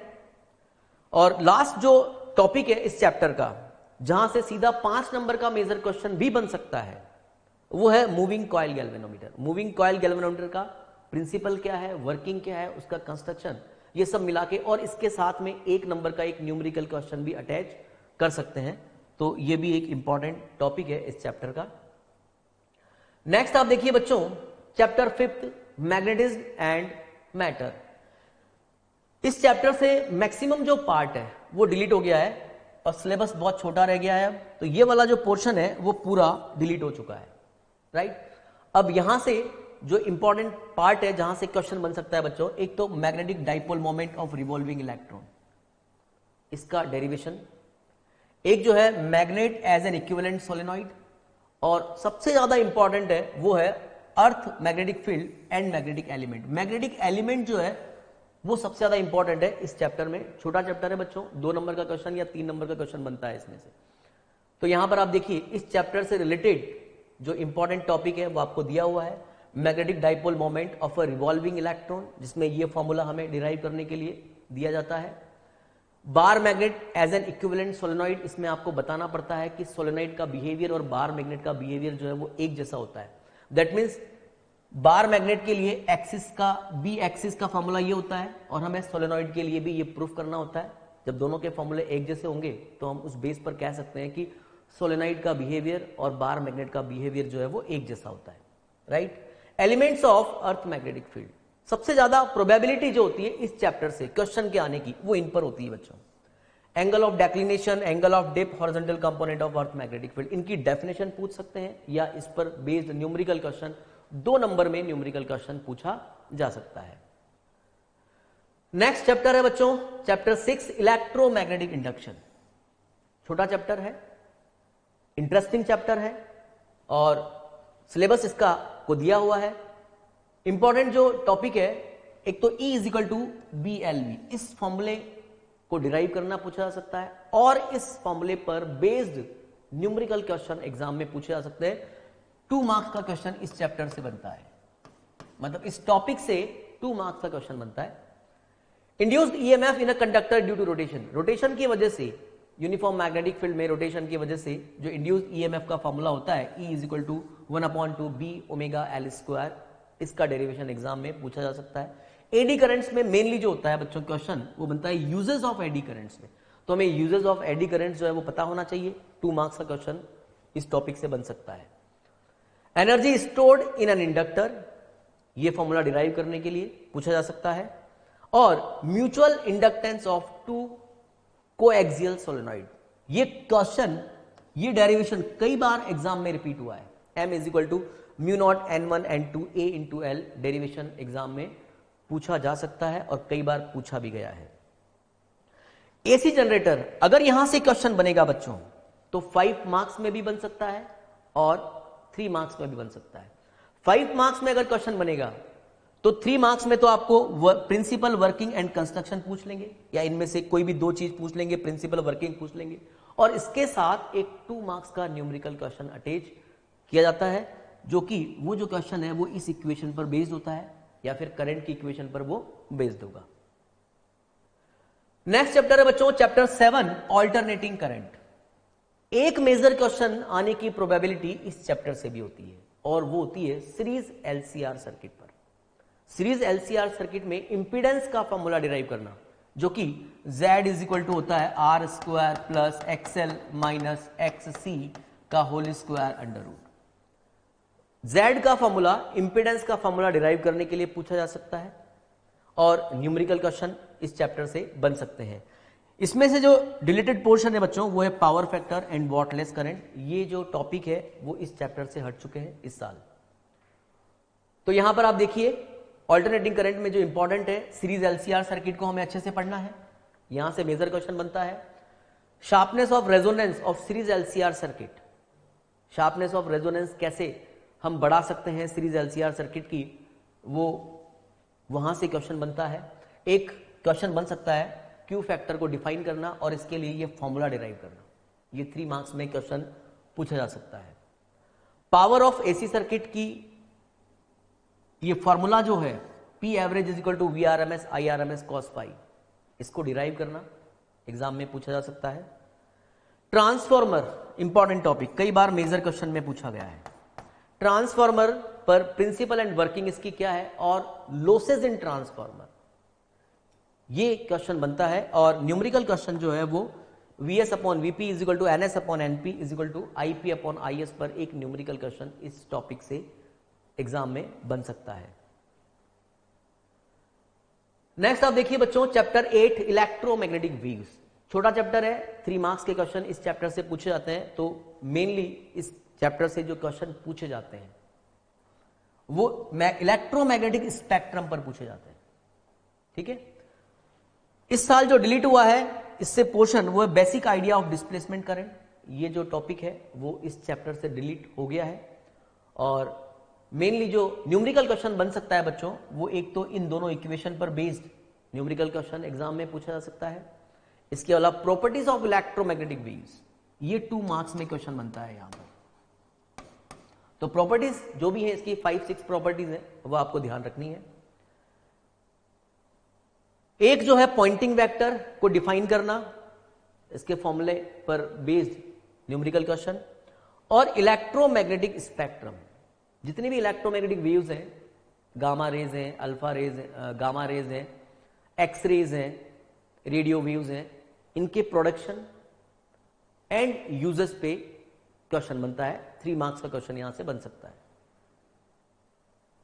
नेक्स्ट है बच्चों एनसीईआरटी बुक सेकंड में चैप्टर 9 है ray optics and optical instrument, सबसे ज्यादा इंपॉर्टेंट चैप्टर है ये और सबसे ज्यादा मार्क्स कवर करता है। तो ray optics and wave optics, इसके बाद जो नेक्स्ट टॉपिक आएगा वेव ऑप्टिक्स, इन दोनों को आपको बहुत अच्छे से स्टडी करना है। एक major question definitely chapter 9 and chapter 10 से पूछा जाता ही है, तो ये आपको ध्यान रखना है। डिलीटेड पोर्शन में रिफ्लेक्शन जो है पोर्शन पूरा हट गया है बच्चों इस चैप्टर से, मिरर हट चुका है और स्कैटरिंग ऑफ लाइट जो है वो इस चैप्टर से डिलीट हो चुका है। इंपॉर्टेंट डेरिवेशन आप देखिए, एक तो टोटल इंटरनल रिफ्लेक्शन पे क्वेश्चन बनता है। ऑप्टिकल फाइबर क्या होता है इसके बारे में पूछा जा सकता है। रिफ्रैक्शन ऑफ स्फेरिकल सरफेस, ये जो डेरिवेशन है ये 3 मार्क्स में पूछा जाता है। तो इस डेरिवेशन की आपको प्रैक्टिस करनी है, स्पेशली रे ऑप्टिक्स में रे डायग्राम बनाना आना चाहिए। और रे डायग्राम बनाना तभी आएगा बच्चों जब आप प्रैक्टिस करेंगे। अगर आप केवल देखकर याद रखेंगे तो गलत होने के चांसेस होंगे। तो आप कोशिश करें कि पहले प्रैक्टिस करें डायग्राम की, तो ही आप अच्छे से कर सकते हैं और कॉन्फिडेंस भी आपका इंक्रीज होगा। रिफ्रैक्शन बाय थिन लेंस और लेंस मेकर फॉर्मूला, ये भी एक इंपॉर्टेंट डेरिवेशन है जहां से क्वेश्चन आता है। Lens formula, focal length of combination of thin lenses in contact, ये डेरिवेशन पूछा जाता है और इस पर न्यूमेरिकल क्वेश्चन भी बन सकता है। रिफ्रैक्शन थ्रू प्रिज्म, एक चीज और ध्यान रखना बच्चों इंपॉर्टेंट है, न्यूमेरिकल्स ऑन प्रिज्म। प्रिज्म का न्यूमेरिकल क्वेश्चन हर साल एक न्यूमेरिकल क्वेश्चन आता है प्रिज्म पे। टीआईआर पर बेस्ड भी हो सकता है और सिंपली रिफ्रैक्शन पर बेस्ड भी हो सकता है। तो इस टॉपिक से न्यूमेरिकल क्वेश्चन की प्रैक्टिस आपको करनी है। ऑप्टिकल इंस्ट्रूमेंट में से इंपॉर्टेंट जो है या तो कंपाउंड माइक्रोस्कोप वो आपसे पूछ लेगा या फिर आपको एस्ट्रोनॉमिकल टेलीस्कोप में से क्वेश्चन पूछ लेगा। क्वेश्चन में यहां पे मैग्नीफाइंग पावर का फॉर्मूला डिराइव करने के लिए पूछा जा सकता है और कई बार एक नंबर में केवल कंपाउंड माइक्रोस्कोप और एस्ट्रोनॉमिकल टेलीस्कोप का केवल रे डायग्राम भी एग्जाम में पूछा जा सकता है। तो रे डायग्राम की प्रैक्टिस आपको करनी है, अच्छे से याद रखना है। रे डायग्राम तभी आप अच्छे से कर सकते हैं जब आप उसको बना के देखेंगे। अगर आपने बना के नहीं देखा है तो एग्जाम में गलत होने के चांसेस बढ़ जाते हैं। नेक्स्ट है बच्चों वेव ऑप्टिक्स। वेव ऑप्टिक्स में से जो डिलीट पोर्शन है वो है ये, resolving power of microscope and astronomical telescope delete हो चुका है। पोलराइजेशन वाला पूरा पोर्शन जो है वो डिलीट हो चुका है। सिलेबस में केवल एक तो इंटरफेरेंस है और एक डिफ्रैक्शन है, राइट। अब इसमें जो इंपॉर्टेंट है, एक तो हाइगेंस प्रिंसिपल इंपॉर्टेंट है, सिंपली हाइगेंस प्रिंसिपल पूछा जा सकता है 1 नंबर में। और using Huygens principle laws of reflection and laws of refraction का डेरिवेशन पूछा जा सकता है हाइगेंस के वेव फ्रंट के कॉन्सेप्ट को यूज में लेकर। मैथमेटिकल एनालिसिस ऑफ इंटरफेरेंस में यह फॉर्मूला डिराइव करने के लिए पूछा जा सकता है। और आई मैक्स और आई मिनिमम इस फॉर्मूले पर या इस फॉर्मूले पर बेस्ड न्यूमेरिकल क्वेश्चन 2 नंबर में पूछे जा सकते हैं। Derivation of fringe width YDSE Young's double slit experiment पर बेस्ड एक डेरिवेशन होता है बच्चों फ्रिंज विड्थ का। तो या तो फ्रिंज विड्थ वो डिराइव करा लेगा 3 नंबर में इस फॉर्मूले को beta is equal to lambda capital D upon small d, या फिर इस फॉर्मूले पर बेस्ड न्यूमेरिकल क्वेश्चन जो है वो आपसे पूछ लेगा। एक डेरिवेशन जो इंपॉर्टेंट है 5 मार्क्स का क्वेश्चन बनता है बच्चों इसमें से पूरा सिंगल स्लिट डिफ्रैक्शन पे 5 मार्क्स का, जिसमें 3 मार्क्स का डेरिवेशन आएगा और 2 मार्क्स में न्यूमेरिकल क्वेश्चन बनेगा, राइट। और न्यूमेरिकल क्वेश्चन भी जनरली इस फॉर्मूले पर बेस्ड पूछा जाता है। Linear width of central maxima जिसका फॉर्मूला दिया हुआ है आपको 2y is equal to 2 lambda capital D upon small a। तो ये ध्यान रखना है, एक तो रे ऑप्टिक्स और एक वे ऑप्टिक्स, इन दोनों चैप्टर से एक मेजर क्वेश्चन डेफिनेटली एग्जाम में बनता ही है। नेक्स्ट आप देखिए बच्चों chapter 11 dual nature of radiation and matter, छोटा चैप्टर है, कम टाइम में आप इसका रिवीजन कर सकते हैं। इस चैप्टर से डिलीट जो हुआ है वो है डेविसन जर्मर एक्सपेरिमेंट, ये सिलेबस से हट गया है। तो मेनली जो हमें डिस्कस करना है इस चैप्टर में या हमें जो स्टडी करनी है इस चैप्टर में, एक तो experimental study of photo electric effect bye hertz and Lennard. अब यहां से जो क्वेश्चन बनते हैं वो बनते हैं ग्राफ बेस्ड। इंटेंसिटी और करंट के बीच में क्या ग्राफ होगा ये पूछा जा सकता है। पोटेंशियल डिफरेंस और करंट के बीच में क्या ग्राफ होगा ये पूछा जा सकता है। तो ग्राफ बेस्ड क्वेश्चन की प्रैक्टिस करनी है और ग्राफ बेस्ड क्वेश्चन जो पूछा जाएगा वो 2 मार्क्स में पूछा जाएगा। आइंस्टीन फोटो इलेक्ट्रिक इक्वेशन पे न्यूमेरिकल क्वेश्चन, ये आइंस्टीन की फोटो इलेक्ट्रिक इक्वेशन है, ये आपको पता होना चाहिए और इस पर न्यूमेरिकल क्वेश्चन जो है वो एग्जाम में 2 मार्क्स में या 3 मार्क्स में पूछा जा सकता है। डी ब्रोगली वेव और मैटर वेव्स के इस फॉर्मूले पर बेस्ड न्यूमेरिकल क्वेश्चन पूछा जाता है बच्चों। Lambda is equal to h upon under root of 2m/qv। ये फॉर्मूला इंपॉर्टेंट है एग्जाम पॉइंट ऑफ व्यू से, ध्यान रखना है आपको। कुछ फॉर्मूले दिए हुए हैं, ये फॉर्मूले आपको न्यूमेरिकल क्वेश्चन को सॉल्व करने में हेल्प करेंगे, आपको डायरेक्ट रिजल्ट इनके याद रखने हैं। लैम्डा ई जो होता है वो 12.27 अपॉन रूट वी एंगस्ट्रॉम होता है, इसी तरह से लैम्डा पी और लैम्डा अल्फा। तो आपको क्या है, केवल वोल्टेज आपको दिया जाएगा और आपको रिलेटेड डी ब्रोगली वेवलेंथ पूछी जाएगी, तो उस वोल्टेज की वैल्यू यहां रखी है और डायरेक्ट आपको आंसर मिल जाएगा। नेक्स्ट चैप्टर है बच्चों एटम्स। एटम्स में छोटा चैप्टर है, 2 या 3 मार्क्स के क्वेश्चन इस चैप्टर से पूछे जाते हैं। मेनली जो क्वेश्चन बनते हैं वो ड्रॉबैक्स ऑफ रदरफोर्ड, रदरफोर्ड के ड्रॉबैक्स पे 2 नंबर का क्वेश्चन बनता है। Bohr's model of an atom पे पॉस्टुलेट्स, बोर पॉस्टुलेट्स, बोर के जो 3 पॉस्टुलेट्स हैं वो तीनों पॉस्टुलेट्स ही आपको याद होने चाहिए, किसी भी पॉस्टुलेट्स पे वो क्वेश्चन बना सकता है। कुछ फॉर्मूले हैं बच्चों, रेडियस का फॉर्मूला है, वेलोसिटी का फॉर्मूला है, एनर्जी का फॉर्मूला है, इनको डिराइव करना यूजिंग बोर पॉस्टुलेट्स पूछा जा सकता है एग्जाम में। और 1 upon lambda is equal to R 1 upon n1 square minus 1 upon n2 square, very important formula जिस पर न्यूमेरिकल क्वेश्चन पूछा जाता है। नेक्स्ट है न्यूक्लियाई, ये भी एक छोटा चैप्टर है बच्चों। डिलीटेड पोर्शन, मैक्सिमम पोर्शन इसका डिलीट हो चुका है, इसलिए अब सिलेबस बहुत कम है इस चैप्टर का। Alpha beta and gamma particles syllabus से डिलीट हो गया है, रेडियो एक्टिविटी वाला पोर्शन पूरा डिलीट हो गया है। अब जो रिमेनिंग सिलेबस जो बचा है उसमें से जो इंपॉर्टेंट है, एक तो मास डिफेक्ट, न्यूक्लियर रिएक्शंस में nuclear fission and nuclear fusion दोनों ही रिएक्शंस आपको आनी चाहिए, दोनों की रिएक्शंस आपको आनी चाहिए, उस पर क्वेश्चन बनता है इस चैप्टर से।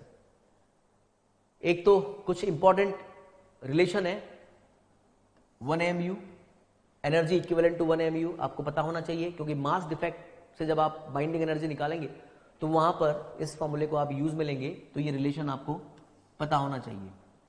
इस पर न्यूमेरिकल क्वेश्चन बनता है बच्चों 2 नंबर में, R is proportional to a की पावर 1/3।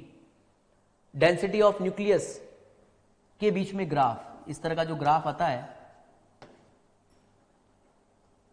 ये डेंसिटी है और ये मास नंबर, डेंसिटी और मास नंबर में कई बार ग्राफ पूछा जा सकता है। मास डिफेक्ट पर क्वेश्चन बनता है, और nuclear energy release in fusion of one nuclei of 92U235। ये जो रिलेशन है बच्चों, इस रिलेशन को यूज में लेकर हम न्यूमेरिकल क्वेश्चन को सॉल्व कर सकते हैं। तो 92U235 न्यूक्लियाई के एक फ्यूजन में कितनी एनर्जी रिलीज होती है, जो कि 200 मेगा इलेक्ट्रॉन वोल्ट है, ये आपको पता होना चाहिए। इसके अलावा रिप्रोडक्शन फैक्टर क्या होता है, इसकी डेफिनेशन पे क्वेश्चन बन सकता है। लास्ट चैप्टर है बच्चों, chapter 14, semiconductor electronics materials devices and simple circuits. ये जो चैप्टर है बच्चों 7 मार्क्स का चैप्टर है। इसका मतलब डेफिनेटली इस चैप्टर से भी एक मेजर क्वेश्चन बनने के चांसेस बहुत ज्यादा रहते हैं। जो डिलीट हुआ है पोर्शन वो ये है, जेनर डायोड सिलेबस से डिलीट हो गया है, और Zener diode as a voltage regulator भी सिलेबस से डिलीट हो गया है। अब इस चैप्टर में से जो इंपॉर्टेंट पार्ट है वो ये है, एक तो energy band diagram. Energy band diagram पूछा जा सकता है इंट्रिंसिक सेमीकंडक्टर, मतलब प्योर सेमीकंडक्टर के लिए, और एक्सट्रिंसिक सेमीकंडक्टर में पी टाइप और एन टाइप से रिलेटेड जो एनर्जी बैंड डायग्राम है वहां से क्वेश्चन बनता है। PN junction formation, PN junction formation में दो प्रोसेस होते हैं, एक तो होता है ड्रिफ्ट एंड एक होता है डिफ्यूजन। तो पीएन जंक्शन फॉर्मेशन पर भी 3 नंबर का क्वेश्चन एग्जाम में पूछा जा सकता है। आईवी कैरेक्टरिस्टिक्स कर्व हमें पता होना चाहिए, फॉरवर्ड में और रिवर्स बायस में ग्राफ के बारे में एग्जाम में पूछा जा सकता है। फुल वेव रेक्टिफायर, ये इंपॉर्टेंट है बच्चों, 3 मार्क्स में ये क्वेश्चन यहां से आता है।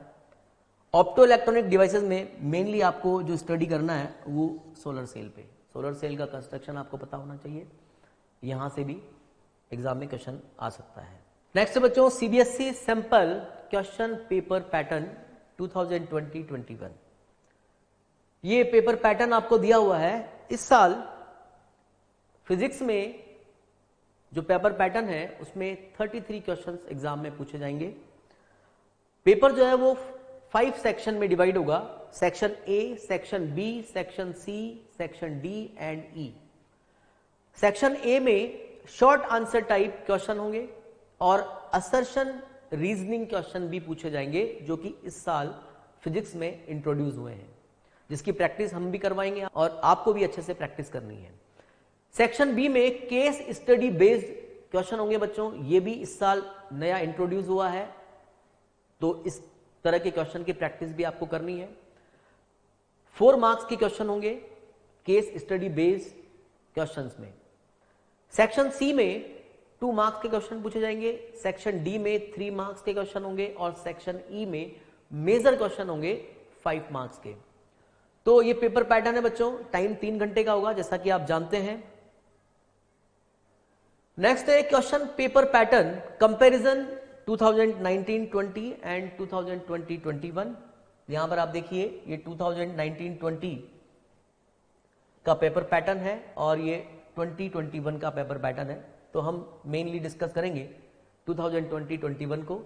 सेक्शन ए में 1 to 10 जो क्वेश्चन होंगे बच्चों वो शॉर्ट आंसर टाइप क्वेश्चन होंगे, राइट, और इसमें 4 क्वेश्चन में आपको इंटरनल चॉइस मिलेगी। पूरे पेपर में एक्सटर्नल चॉइस कहीं नहीं होगी, केवल और केवल इंटरनल चॉइस ही होगी। क्वेश्चन नंबर जो 11 to 14 है उसमें assertion and reasoning type question पूछे जाएंगे और 1 मार्क्स का क्वेश्चन होगा, ईच क्वेश्चन 1 मार्क्स का। सेक्शन बी में केस स्टडी बेस्ड क्वेश्चन आएंगे बच्चों, ये इस साल इंट्रोड्यूस हुए हैं इस तरह के क्वेश्चन। तो क्वेश्चन नंबर 15 और 16 जो है वो केस स्टडी बेस्ड होंगे, इस तरह के क्वेश्चन। और सेक्शन सी में 17 से लेकर 25 तक जो क्वेश्चन होंगे 2 मार्क्स के क्वेश्चन होंगे और शॉर्ट आंसर टाइप क्वेश्चन होंगे और इसमें 3 क्वेश्चन में इंटरनल चॉइस होगी। इसके अलावा सेक्शन डी में आप देखिए, सेक्शन डी में 26 से 30 तक के क्वेश्चन पूछे जाएंगे, 3 मार्क्स के क्वेश्चन होंगे और 2 क्वेश्चन में इंटरनल चॉइस होगी। सेक्शन ई में क्वेश्चन नंबर 31 से लेकर 33 तक क्वेश्चन होंगे और मेजर क्वेश्चन होंगे बच्चों, सारे क्वेश्चन मेजर क्वेश्चन होंगे और 5 मार्क्स के क्वेश्चन होंगे और सभी क्वेश्चन में इंटरनल चॉइस होगी। तो ये हमारा कंपैरिजन था 2019, 20 एंड 2020-21 का। Next, evaluation scheme of physics practical. Practical जो है बच्चों वो 30 मार्क्स के आपको प्रैक्टिकल होंगे और प्रैक्टिकल में बहुत आसानी से आप नंबर ऑब्टेन कर सकते हैं, कम मेहनत में ज्यादा मार्क्स आप ऑब्टेन कर सकते हैं। 30 मार्क्स का आपका प्रैक्टिकल है, इसमें 2 प्रैक्टिकल आपको परफॉर्म करने के लिए दिए जाएंगे। सेक्शन ए में से 1 प्रैक्टिकल आएगा और सेक्शन बी में से 1 प्रैक्टिकल आएगा, राइट। 8 मार्क्स के ये प्रैक्टिकल होंगे। प्रैक्टिकल रिकॉर्ड आपको बनाना है जिसमें एक्सपेरिमेंट्स एंड एक्टिविटीज होंगी, 6 मार्क्स में ये होगा। इन्वेस्टिगेटरी प्रोजेक्ट एक 3 मार्क्स में आपको प्रोजेक्ट तैयार करना है और viva and activities and project ये 5 मार्क्स के होंगे। तो टोटल मिला के 30 मार्क्स का प्रैक्टिकल एग्जाम होगा। नेक्स्ट जो है important tips to prepare physics. सबसे पहला है स्टडी एनसीईआरटी वेल। सबसे मेनली जो है आपको बच्चों एनसीईआरटी तो आपको पढ़ना है। क्यों पढ़ना है? क्योंकि हम जानते हैं कि एनसीईआरटी में से नीट में भी क्वेश्चन पूछे जाते हैं और बोर्ड एग्जाम में तो पूछे ही जाते हैं। तो NCERT NEET as well as board examination दोनों के लिए ही इंपॉर्टेंट है। एनसीईआरटी में मेनली आपको सोल्ड एग्जाम्पल करने हैं और थ्योरेटिकल जितने भी सोल्ड एग्जाम्पल है उनको तो आपको करना ही है। तो एनसीईआरटी आपको अच्छे से पढ़ना है और जो अनसोल्ड क्वेश्चन है पीछे जो आपको दिए हुए हैं चैप्टर वाइज, अनसोल्ड क्वेश्चन को भी आपको सॉल्व करना है, राइट। तो फर्स्ट तो है एनसीईआरटी पे आपको फोकस करना है बच्चों। Practice important derivation and related diagrams. जितने भी डेरिवेशन इंपॉर्टेंट जो हमने सिलेबस में डिस्कस किए थे उन इंपॉर्टेंट डेरिवेशन की प्रैक्टिस आपको करना है, लिखकर प्रैक्टिस करना है और डायग्राम को भी आपको लिखकर देखना है बच्चों, क्योंकि कॉन्फिडेंस उससे आपका इंप्रूव होगा और कॉन्फिडेंस इंप्रूव होगा तो बहुत अच्छे से आप एग्जाम में अटेम्प्ट कर सकते हैं। तो that is the important thing. जितने भी इंपॉर्टेंट डेरिवेशंस हैं उनकी प्रैक्टिस आपको अच्छे से करनी है। Practice numerical questions. Numerical questions को आपको करके देखने हैं, कौन से फॉर्मूले किस में यूज में आते हैं वो आपको पता होना चाहिए। न्यूमेरिकल क्वेश्चन को करते समय कैलकुलेशन पर मेनली फोकस करना है आपको और यूनिट पर फोकस करना है, क्योंकि एग्जाम में जो गलत होने के चांसेस होते हैं न्यूमेरिकल में वो यूनिट की गलती होती है और कैलकुलेशन की मिस्टेक हो जाती है। तो वो आपको अच्छे से ध्यान रखना है। तो न्यूमेरिकल क्वेश्चंस की आपको प्रैक्टिस करनी है। बेसिक मैथ्स एंड कैलकुलेशन, जैसा कि हम जानते हैं फिजिक्स में मैक्सिमम पार्ट मैथ्स का होता है बच्चों। डेरिवेशंस में मैथ्स पूछी जाती है, राइट। न्यूमेरिकल क्वेश्चन आते हैं वहां पर भी मैथ्स की जरूरत पड़ती है। तो आपको जितने भी इंटीग्रेशन और डिफरेंशिएशन के फॉर्मूले हैं उनको आपको अच्छे से याद करना है। अगर आपको फॉर्मूले भी याद होंगे तो भी हम क्वेश्चन को बड़े आसानी से कर लेंगे, क्योंकि बहुत ज्यादा टिपिकल मैथ्स नहीं पूछी जाती है, सिंपल मैथ्स ही आती है, लेकिन फॉर्मूले आपको जरूर पता होने चाहिए। Time management. एक तो जब हम घर पे प्रैक्टिस करेंगे तो हमें टाइम का बिल्कुल ध्यान रखना है, क्योंकि हमारे 9 यूनिट में 14 चैप्टर्स हैं बच्चे। 14 चैप्टर्स को रिवाइज करना है, कम से कम टाइम में हम रिवाइज कर सकें इस तरह की हमें प्रैक्टिस करनी है। जो टॉपिक बड़े हैं या ज्यादा मार्क्स के जो टॉपिक हैं उनको थोड़ा ज्यादा टाइम दें और जो छोटे टॉपिक हैं उनको हमें कम टाइम देना है। और स्पेशली एग्जाम में हमें ध्यान रखना है टाइम का, क्योंकि 3 घंटे में आपको पूरा पेपर करना है। तो अगर पेपर पूरा अगर आपको आता होगा तो आपको उसकी प्रैक्टिस बहुत अच्छे से करनी पड़ेगी, अदरवाइज आपका पेपर छूट जाएगा। अगर 1 मार्क्स का क्वेश्चन है तो हम उसमें 1 मार्क्स के बराबर का ही लिखना है, बहुत ज्यादा नहीं लिखना है। 2 मार्क्स के क्वेश्चन में आपको थोड़ा ज्यादा लिखना है। इस तरह से मेजर क्वेश्चन में आपको जितना अच्छा आप लिख सकें उतना अच्छा आपको लिखना है।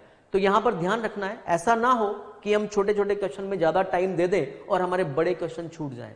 तो हमें मेनली ये ध्यान रखना है कि हमें पेपर जो है वो 3 घंटे में करना है। हम कोशिश करेंगे कि पेपर 3 घंटे से पहले में हो जाए, ताकि हम उसको दोबारा एक बार देख सकें कि कोई क्वेश्चन छूट तो नहीं गया हो, राइट। तो इस तरह से हमें टाइम मैनेजमेंट करते हुए पेपर को सॉल्व करना है और घर पे जो स्टडी करना है उसमें भी टाइम का ध्यान रखना है, राइट। तो best of luck for your exam बच्चों, thank you.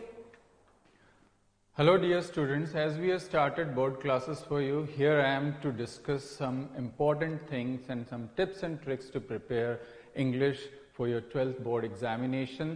So I'll tell you how to score maximum marks in English, and along with that I must tell you that CBSE has made some radical changes in your exam pattern. So before talking about anything else, I must tell you that what are the changes. And as you might be aware that 30% of your syllabus has been curtailed. So now you have to study only 70% of that portion, and that is very small, I should say, very small. That is just 5 chapters in your Flamingo along with some 5 poems, and similarly 5 in your Vista. So the course is very small, and now the pattern, the change of pattern demands some attention. That's the only thing where you need to focus on. So let me introduce the things, the important things here. So see, your paper will have 2 parts. One is part A and the other is part B. Earlier, since last year you had 3 sections, but now we have only 2 parts, right? So part A will be of 40 marks, and in part A you will have 2 things, that is reading comprehension and literature.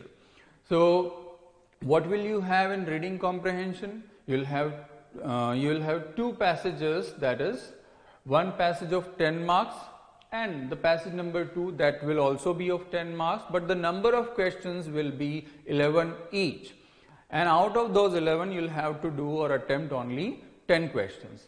Now see this thing, that the combined word limit, that means the length of the passage will be small as compared to what we had in the earlier examinations or previous year papers.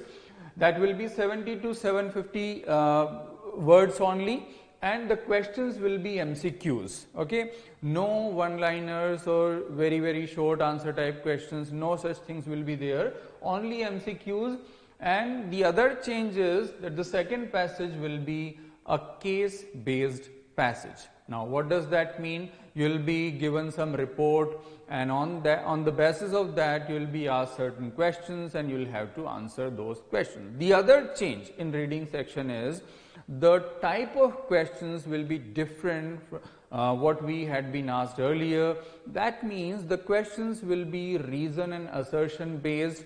So you'll have to apply some logic in that. It won't be like directly asked from the passage, okay, you read or you pick some line from that and you take the answer for that. So it won't be that way. You'll have to apply, you must know how to read between the lines. Only then you'll be able to answer the question properly. Okay. Now see these 2 things just colored in red, note making and summarizing. And why I mentioned these 2 things? The reason is these 2 things are now not in your course. These 2 things are not in your course now, so you don't have to study these 2 things. Now the reason behind that, why I am telling you this, is you may refer to some old books or books from your seniors or so, and in those books you'll find these topics. So you may get confused that should I study this or not. So right in the beginning what you should do, that whatever is not in your course, whatever has been deleted from your course, you just make a cross mark, put a cross mark before that, so that at the end when you start reading or going through these things you don't get confused. Okay. Now let's come to the literature section. That too is of 20 marks. In prose you will have 3 extracts, and out of 3 extracts you will have to study 2. Okay, you will have to attempt 2, and will be of 8 marks. Now see, both from Flamingo and Vistas, only MCQs, no one-liners or so, only MCQs will be asked. In poetry you will have 2 extracts. Out of 2 you'll have to attempt only 1, and that will be of 4 marks, only MCQs here too. So these things were not in earlier papers or previous year's papers. You won't find, so don't refer to those papers. Yes, you can go through, or you can just take 1 or 2 papers to see, okay, the type of questions asked, or especially for short answer type or long answer type, but not for these type of questions. That will only confuse you, right? Then text-based question. Now what does this mean? Text-based questions here means it may be very short answer type, 1 lines or 2 lines, that may be the word limit for these questions, and will be of 8 marks, both from Flamingo and Vistas. So this is your part A. Now what is there in part B? Let's see. Subjective questions will be there, will be of 40 marks, okay. And this part B is divided into writing and literature. So in writing, it will be of 16 marks. In writing, here you will have short composition. In short composition, notice and advertisement, these two things will be there. Out of the two given questions, you will have to attempt just one. Now, see the second one. Now, here again you need to mark one thing. If you refer to the old papers, you will see that there was only one question of short composition and invitation was clubbed with these two things. But now invitation will be asked separately. That means you will have invitation only in option along with invitation, right? Here you may have with notice, you may have advertisement, but here with invitation you will have the other kind of invitation, that may be formal, informal, replies, or card format or letter format or anything like that. So the details have been discussed in the videos, so you don't have to get confused at what sir is telling. So the details of each topic I have explained in the videos, so you will find the explanation that what is card format, what is letter format, if you haven't gone through these things earlier, right? Now the marks, 3 marks each, whether notice or invitation, 3 marks each, you will get options. Out of the 2 you will have to attempt only 1. Now see the letter. In letter writing, 5 marks, this will be of 5 marks. Out of 2 you will have to attempt 1. Here again you don't have to bother at all, you just cram certain things, and what I'll tell you, see, you don't have to go through official letters or say letters of complaint or letters of inquiry. They have been removed from your course. Now you have to study only letter to editor and job applications. And for sure, job applications are there, will be there. So you just cram some 1 or 2 types, only you'll have to change the post and designation, these kind of things. Otherwise, you can just paste the things in your answer sheet and you won't have to bother about that where my marks will be curtailed or so, not at all, okay. And in letter to editor, okay, just some part may be there, and so far you have if you have practiced these things very well, then you will be able to make up for that, okay. So this 5 marks letter writing. Article and report, 5 marks. Out of 2 you will have to attempt 1. So here too the important thing is no speech now, no debate now, only these are the topics. So you will find speech and debate in the old books, put a cross mark there. Study and prepare only article and report, and here you only have to prepare the format, that what is the format of article and how to prepare a report. If you know the report, the rest of the thing is quite same, you just have to expand the matter. So if you are an expert at that, then you will be able to do that, or otherwise just follow the tips and tricks stated and explained by us in the videos, okay. Now, so in this way it's of 16 marks. So the good thing for you is, what if you are not good at writing? See, only 16 marks are there. So out of 16, even if you are not good at writing, your writing skills are poor, you will be able to score some, say 10 marks. Earlier it was 30 marks. So out of 30, those students who were not good at writing would score 15 or so, but now even if marks are curtailed, you will score a substantial number here, okay. So no need to bother at all. Then comes literature again. So literature is there in reading and writing in part B as well, okay, part A and part B both. So here C is of 24 marks.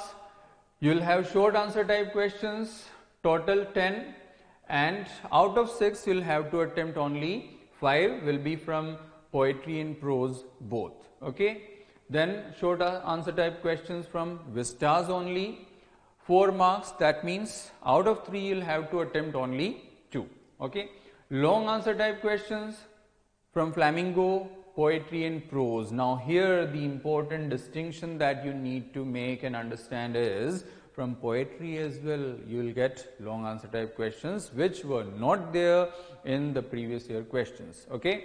And so just prepare the theme, central idea, the critical appreciation of poem. If you know how to write that, if you have gone through the whole poem in a proper manner, won't be a difficult task.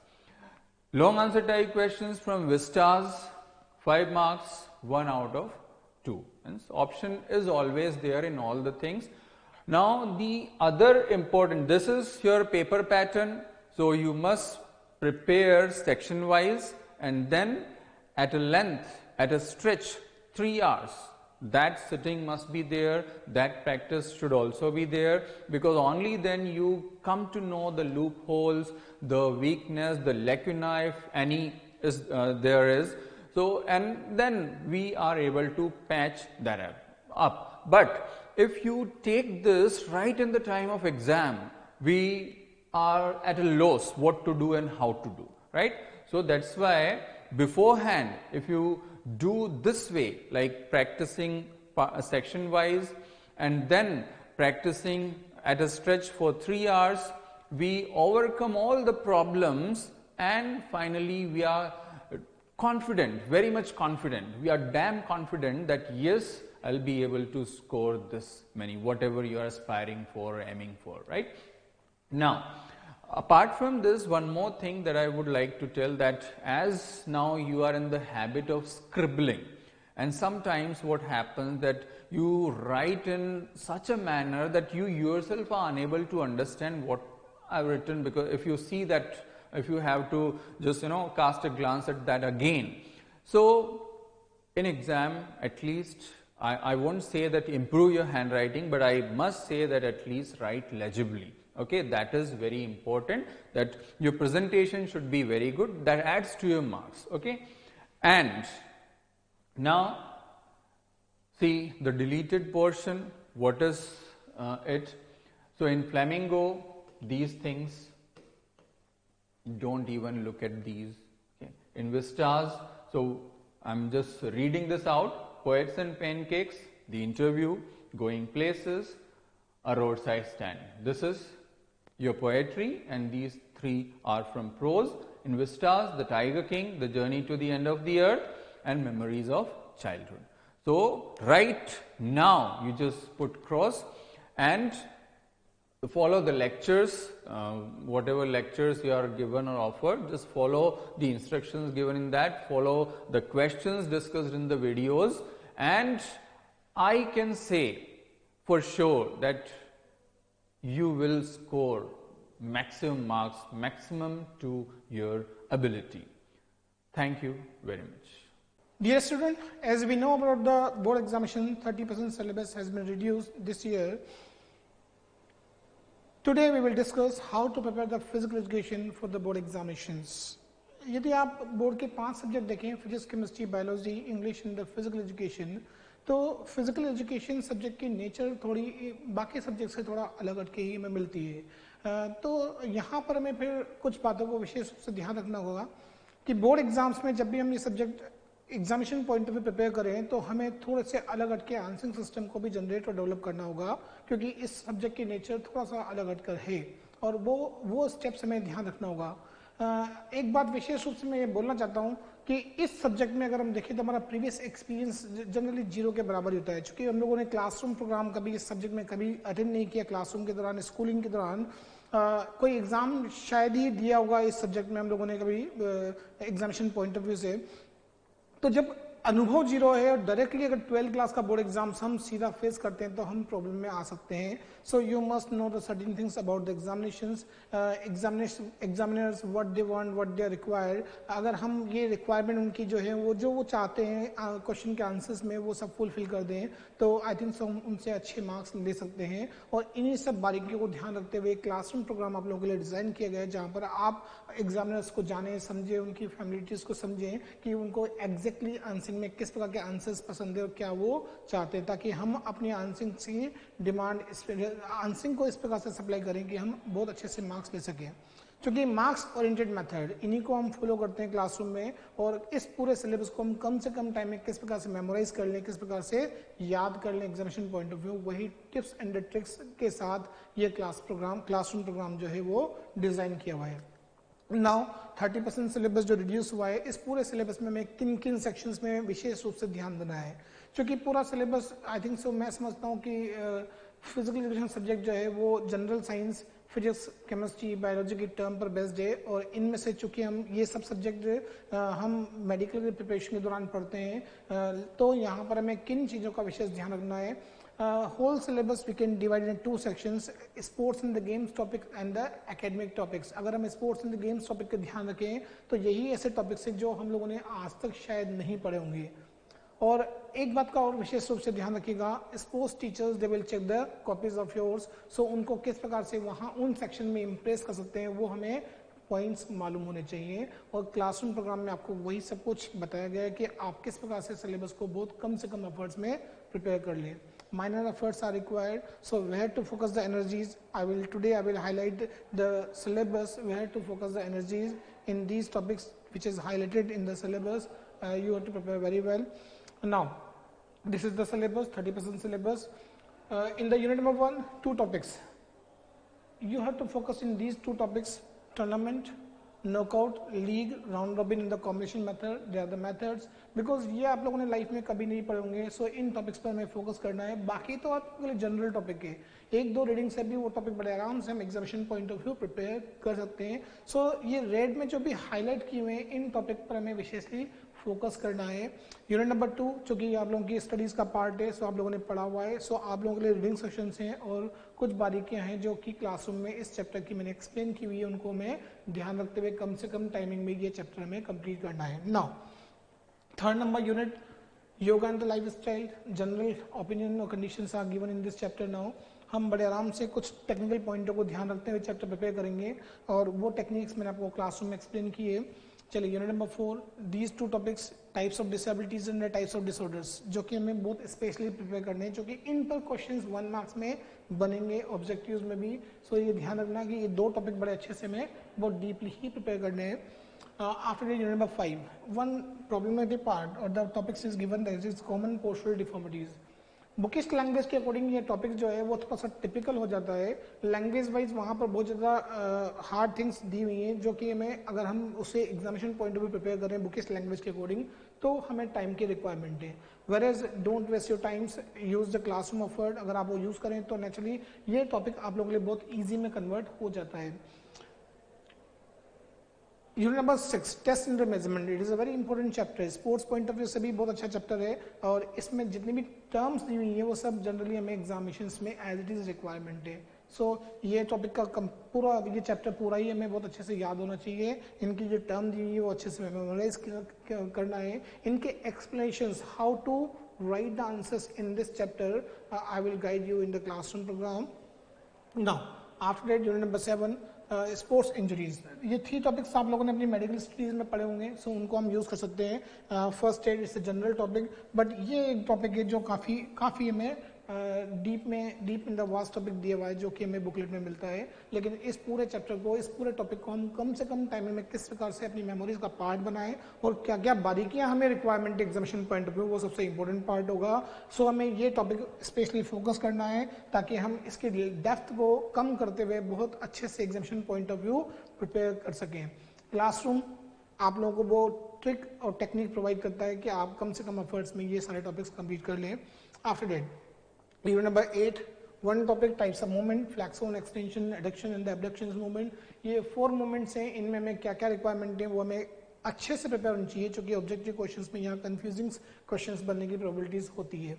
Whereas unit number 9, psychology, ये जो personality types and traits is given, Shelton, जंग and the big 5 theories. ये जो 3 classification दिए हुए हैं, specially हमें इन सबको याद करना है.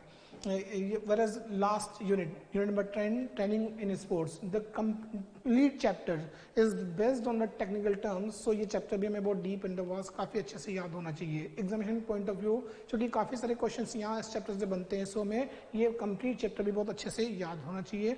Language wise ये topic काफी deep and vast है और इसको memorize करने में हमें time की requirement है, but classroom के efforts को use कर लें और वो practical knowledge जो हम लोगों ने previous life में gain की है उसी को हम use कर लें आंसरिंग में, तो हम अपना आंसरिंग सिस्टम यहाँ पर हेडिंग को यूज करते हुए बड़ा अच्छा सा डिजाइन कर पाएंगे. सो ये पूरा 30% रिड्यूस सिलेबस है जो आप लोगों को एग्जैक्टली याद होना चाहिए, क्योंकि एग्जाम्स में मेमोरीज सेक्शन से हम एग्जाम देते हैं और मेमोरीज में कितनी टर्म्स हैं, सो वो ये सब कुछ चैप्टर में की टर्म्स जो है वो मेमोराइज करनी है हम लोगों को। बाकी सेक्शंस जो है वो रीडिंग सेक्शंस हैं जिनको आप रीड करके भी अपना आंसर्स बना सकते हैं, और यही सबसे हमें याद होना चाहिए। आफ्टर डेट प्रैक्टिकल सिलेबस, ये ध्यान रखिएगा इस बार प्रैक्टिकल सिलेबस में भी कुछ चेंजेस हुए हैं। This is the practical syllabus, fitness tests, proficiency in the games and the sports, yogi practices, record file in the Viva Voca. I have explained all the practical procedures in the classroom program. You should follow it now. But in the practical file, only the 3 practical you have to write now. Practical 1, 2 and the 3. 1 practicals has been removed this year now. That is Rickley and the Jones Senior Citizens Fitness Test. It has been removed in the 30% rationalized syllabus. So this is the practical record file. How to prepare the record file? I have guided you in the classroom program, so you should follow the instructions of the classroom and prepare the record file. Now today, this is a very important part in the board examinations. This year the paper pattern have been changed. Now this year the question paper pattern, this is the pattern now. This year 30 questions will be put up in the examinations. Last year it was 34, but this year the 30 questions will be put up. 12 questions of 1 marks, 4 questions of 2 marks, 3 marks, 10 questions and the 4 questions of 5 marks. Internal choice also given in these now. This is the word limit, you have to follow it now. 12 questions MCQ है, और MCQ में इस बार आपको एक assertion reason questions मिलेगा। assertion reason questions simple ही होंगे, पर हमें वो questions भी यहाँ फोकसिंग करना है। So 1 assertion questions, reason questions, एक आपको एक केस स्टडी मिल सकती है 2 मार्क्स में या 3 मार्क्स में, 2 या 3 मार्क्स में दोनों में से कोई भी एक केस स्टडी मिल सकती है हमें इस बार के एग्जाम्स में। सो एग्जाम का पैटर्न तो बहुत इजी है, कोई प्रॉब्लम वाली बात नहीं है। मैंने नया पैटर्न स्टडी किया है, उसके अकॉर्डिंग भी हम कोई प्रॉब्लम में नहीं आएंगे, क्योंकि 20 क्वेश्चंस ऑलमोस्ट जो है वो बड़े इजी फॉर्म में मिलते हैं जो ऑब्जेक्टिव एमसीक्यू बेस्ड ही होंगे। 2 मार्क्स में लैंग्वेज दी हुई है, पर ये भी ऑब्जेक्टिव पैटर्न पर ही ज़्यादातर हमें एग्जाम में मिलते हैं। 3 and 5 मार्क्स क्वेश्चन जो हैं जहाँ पर वर्ड लिमिट दी हुई है, पर चूंकि हम डिफरेंट टेक्निक को यूज करते हैं एग्जाम में, exceed the word limit. In the other subject if you will exceed the word limit negative mark will be given, but in this subject if you will exceed the word limit it is a positive point for us now. So how to present the answers, how to write the answer in the board examinations, ये सब कुछ technique मैंने classroom में explain की हुई है। चूंकि subject बिल्कुल डिफरेंट है, सो हमें उस डिफरेंट सब्जेक्ट को उसी प्रकार से यूज भी करना है और प्रेजेंट भी करना है। सो वो सब टेक्निक को यूज करते हुए हम अपने आंसर्स प्रेजेंट करेंगे। एक बात विशेष रूप से हमें बोलना चाहूंगा, आंसर को याद करना टाइम की रिक्वायरमेंट है, वेरेज आंसर को बनाना हमें ट्रिक और टेक्निक और प्रीवियस लाइफ की नॉलेज को यूज करते हुए आना चाहिए। सो हम ट्रिक और टेक्निक पर फोकस करते हैं कि how to make the answer in the board examinations. Don't memorise the answers or the topic, how to make the answer in the board examinations, कि हमें मार्क्स भी बड़े आराम से मिल जाए और हम आराम से अपनी प्रीवियस लाइफ की नॉलेज को यूज करते हुए अपना आंसर बना पाएंगे। और यही सबसे इंपॉर्टेंट पार्ट है इस क्लासरूम प्रोग्राम का, कि आप लोगों को वो सब कुछ यूज करना बताया जाता है जो आप लोगों ने प्रीवियस लाइफ में एक्सपीरियंस में गेन किया हुआ है। सो यहाँ हमें थोड़ा सा डिफरेंट वे में ये प्रोग्राम मिलता है और हमें बुकिश लैंग्वेज से अलग हट करके ये हमें बोर्ड एग्जाम के लिए प्रिपेयर करने में हमारी हेल्प करता है। So this is the guideline about the physical education. Thank you. Dear students, जैसा कि आपको एक बहुत ही एक्सपीरियंस्ड एलन की टीम, जिनका बोर्ड के लिए बहुत बढ़िया एक्सपर्टाइजेशन है, उनने आपको गाइड किया होगा। I would like to explain you, जैसा कि केमिस्ट्री में Shri Anoop Arora sir is having a very tremendous experience teaching chemistry for board classes. Mister Mukesh Rathore, very senior faculty physics, mister Balram Vijayvargiya, physical education, and Dr. Tushar Nair, highly educated, experienced faculty of English. These all faculty members are having a very vast teaching experience, and I hope the guidelines, subjective approach to different subjects they have provided you. They also explained the entire subject in a very simple and easy language, so that there should be no doubt in all these subjects, whether it is chemistry, physics, English or physical education. And I hope कि इस team ने जो guideline आपको इन subjects में दी होगी, physics में, chemistry में, English में और फिजिकल एजुकेशन में, यदि आप उस गाइडलाइन को 100% फॉलो करेंगे तो माय डियर 100% मार्क्स भी आपके आएंगे. This is my commitment and this is my confidence. So I hope that please follow the entire guideline provided by the Allen board team. Now, you know that a systematic explanation of each subject which is done by Allen board team, how to learn the topics, how to answer the question as per the need of the questions in examination or test will definitely develop your command and confidence in all the subjects, and obviously in biology also. So I hope and quite confidence that we will follow the guideline provided by all of us on this digital platform. I wish you all the best and God bless you all. On the behalf of Allen, I again wish you all the best. God bless you.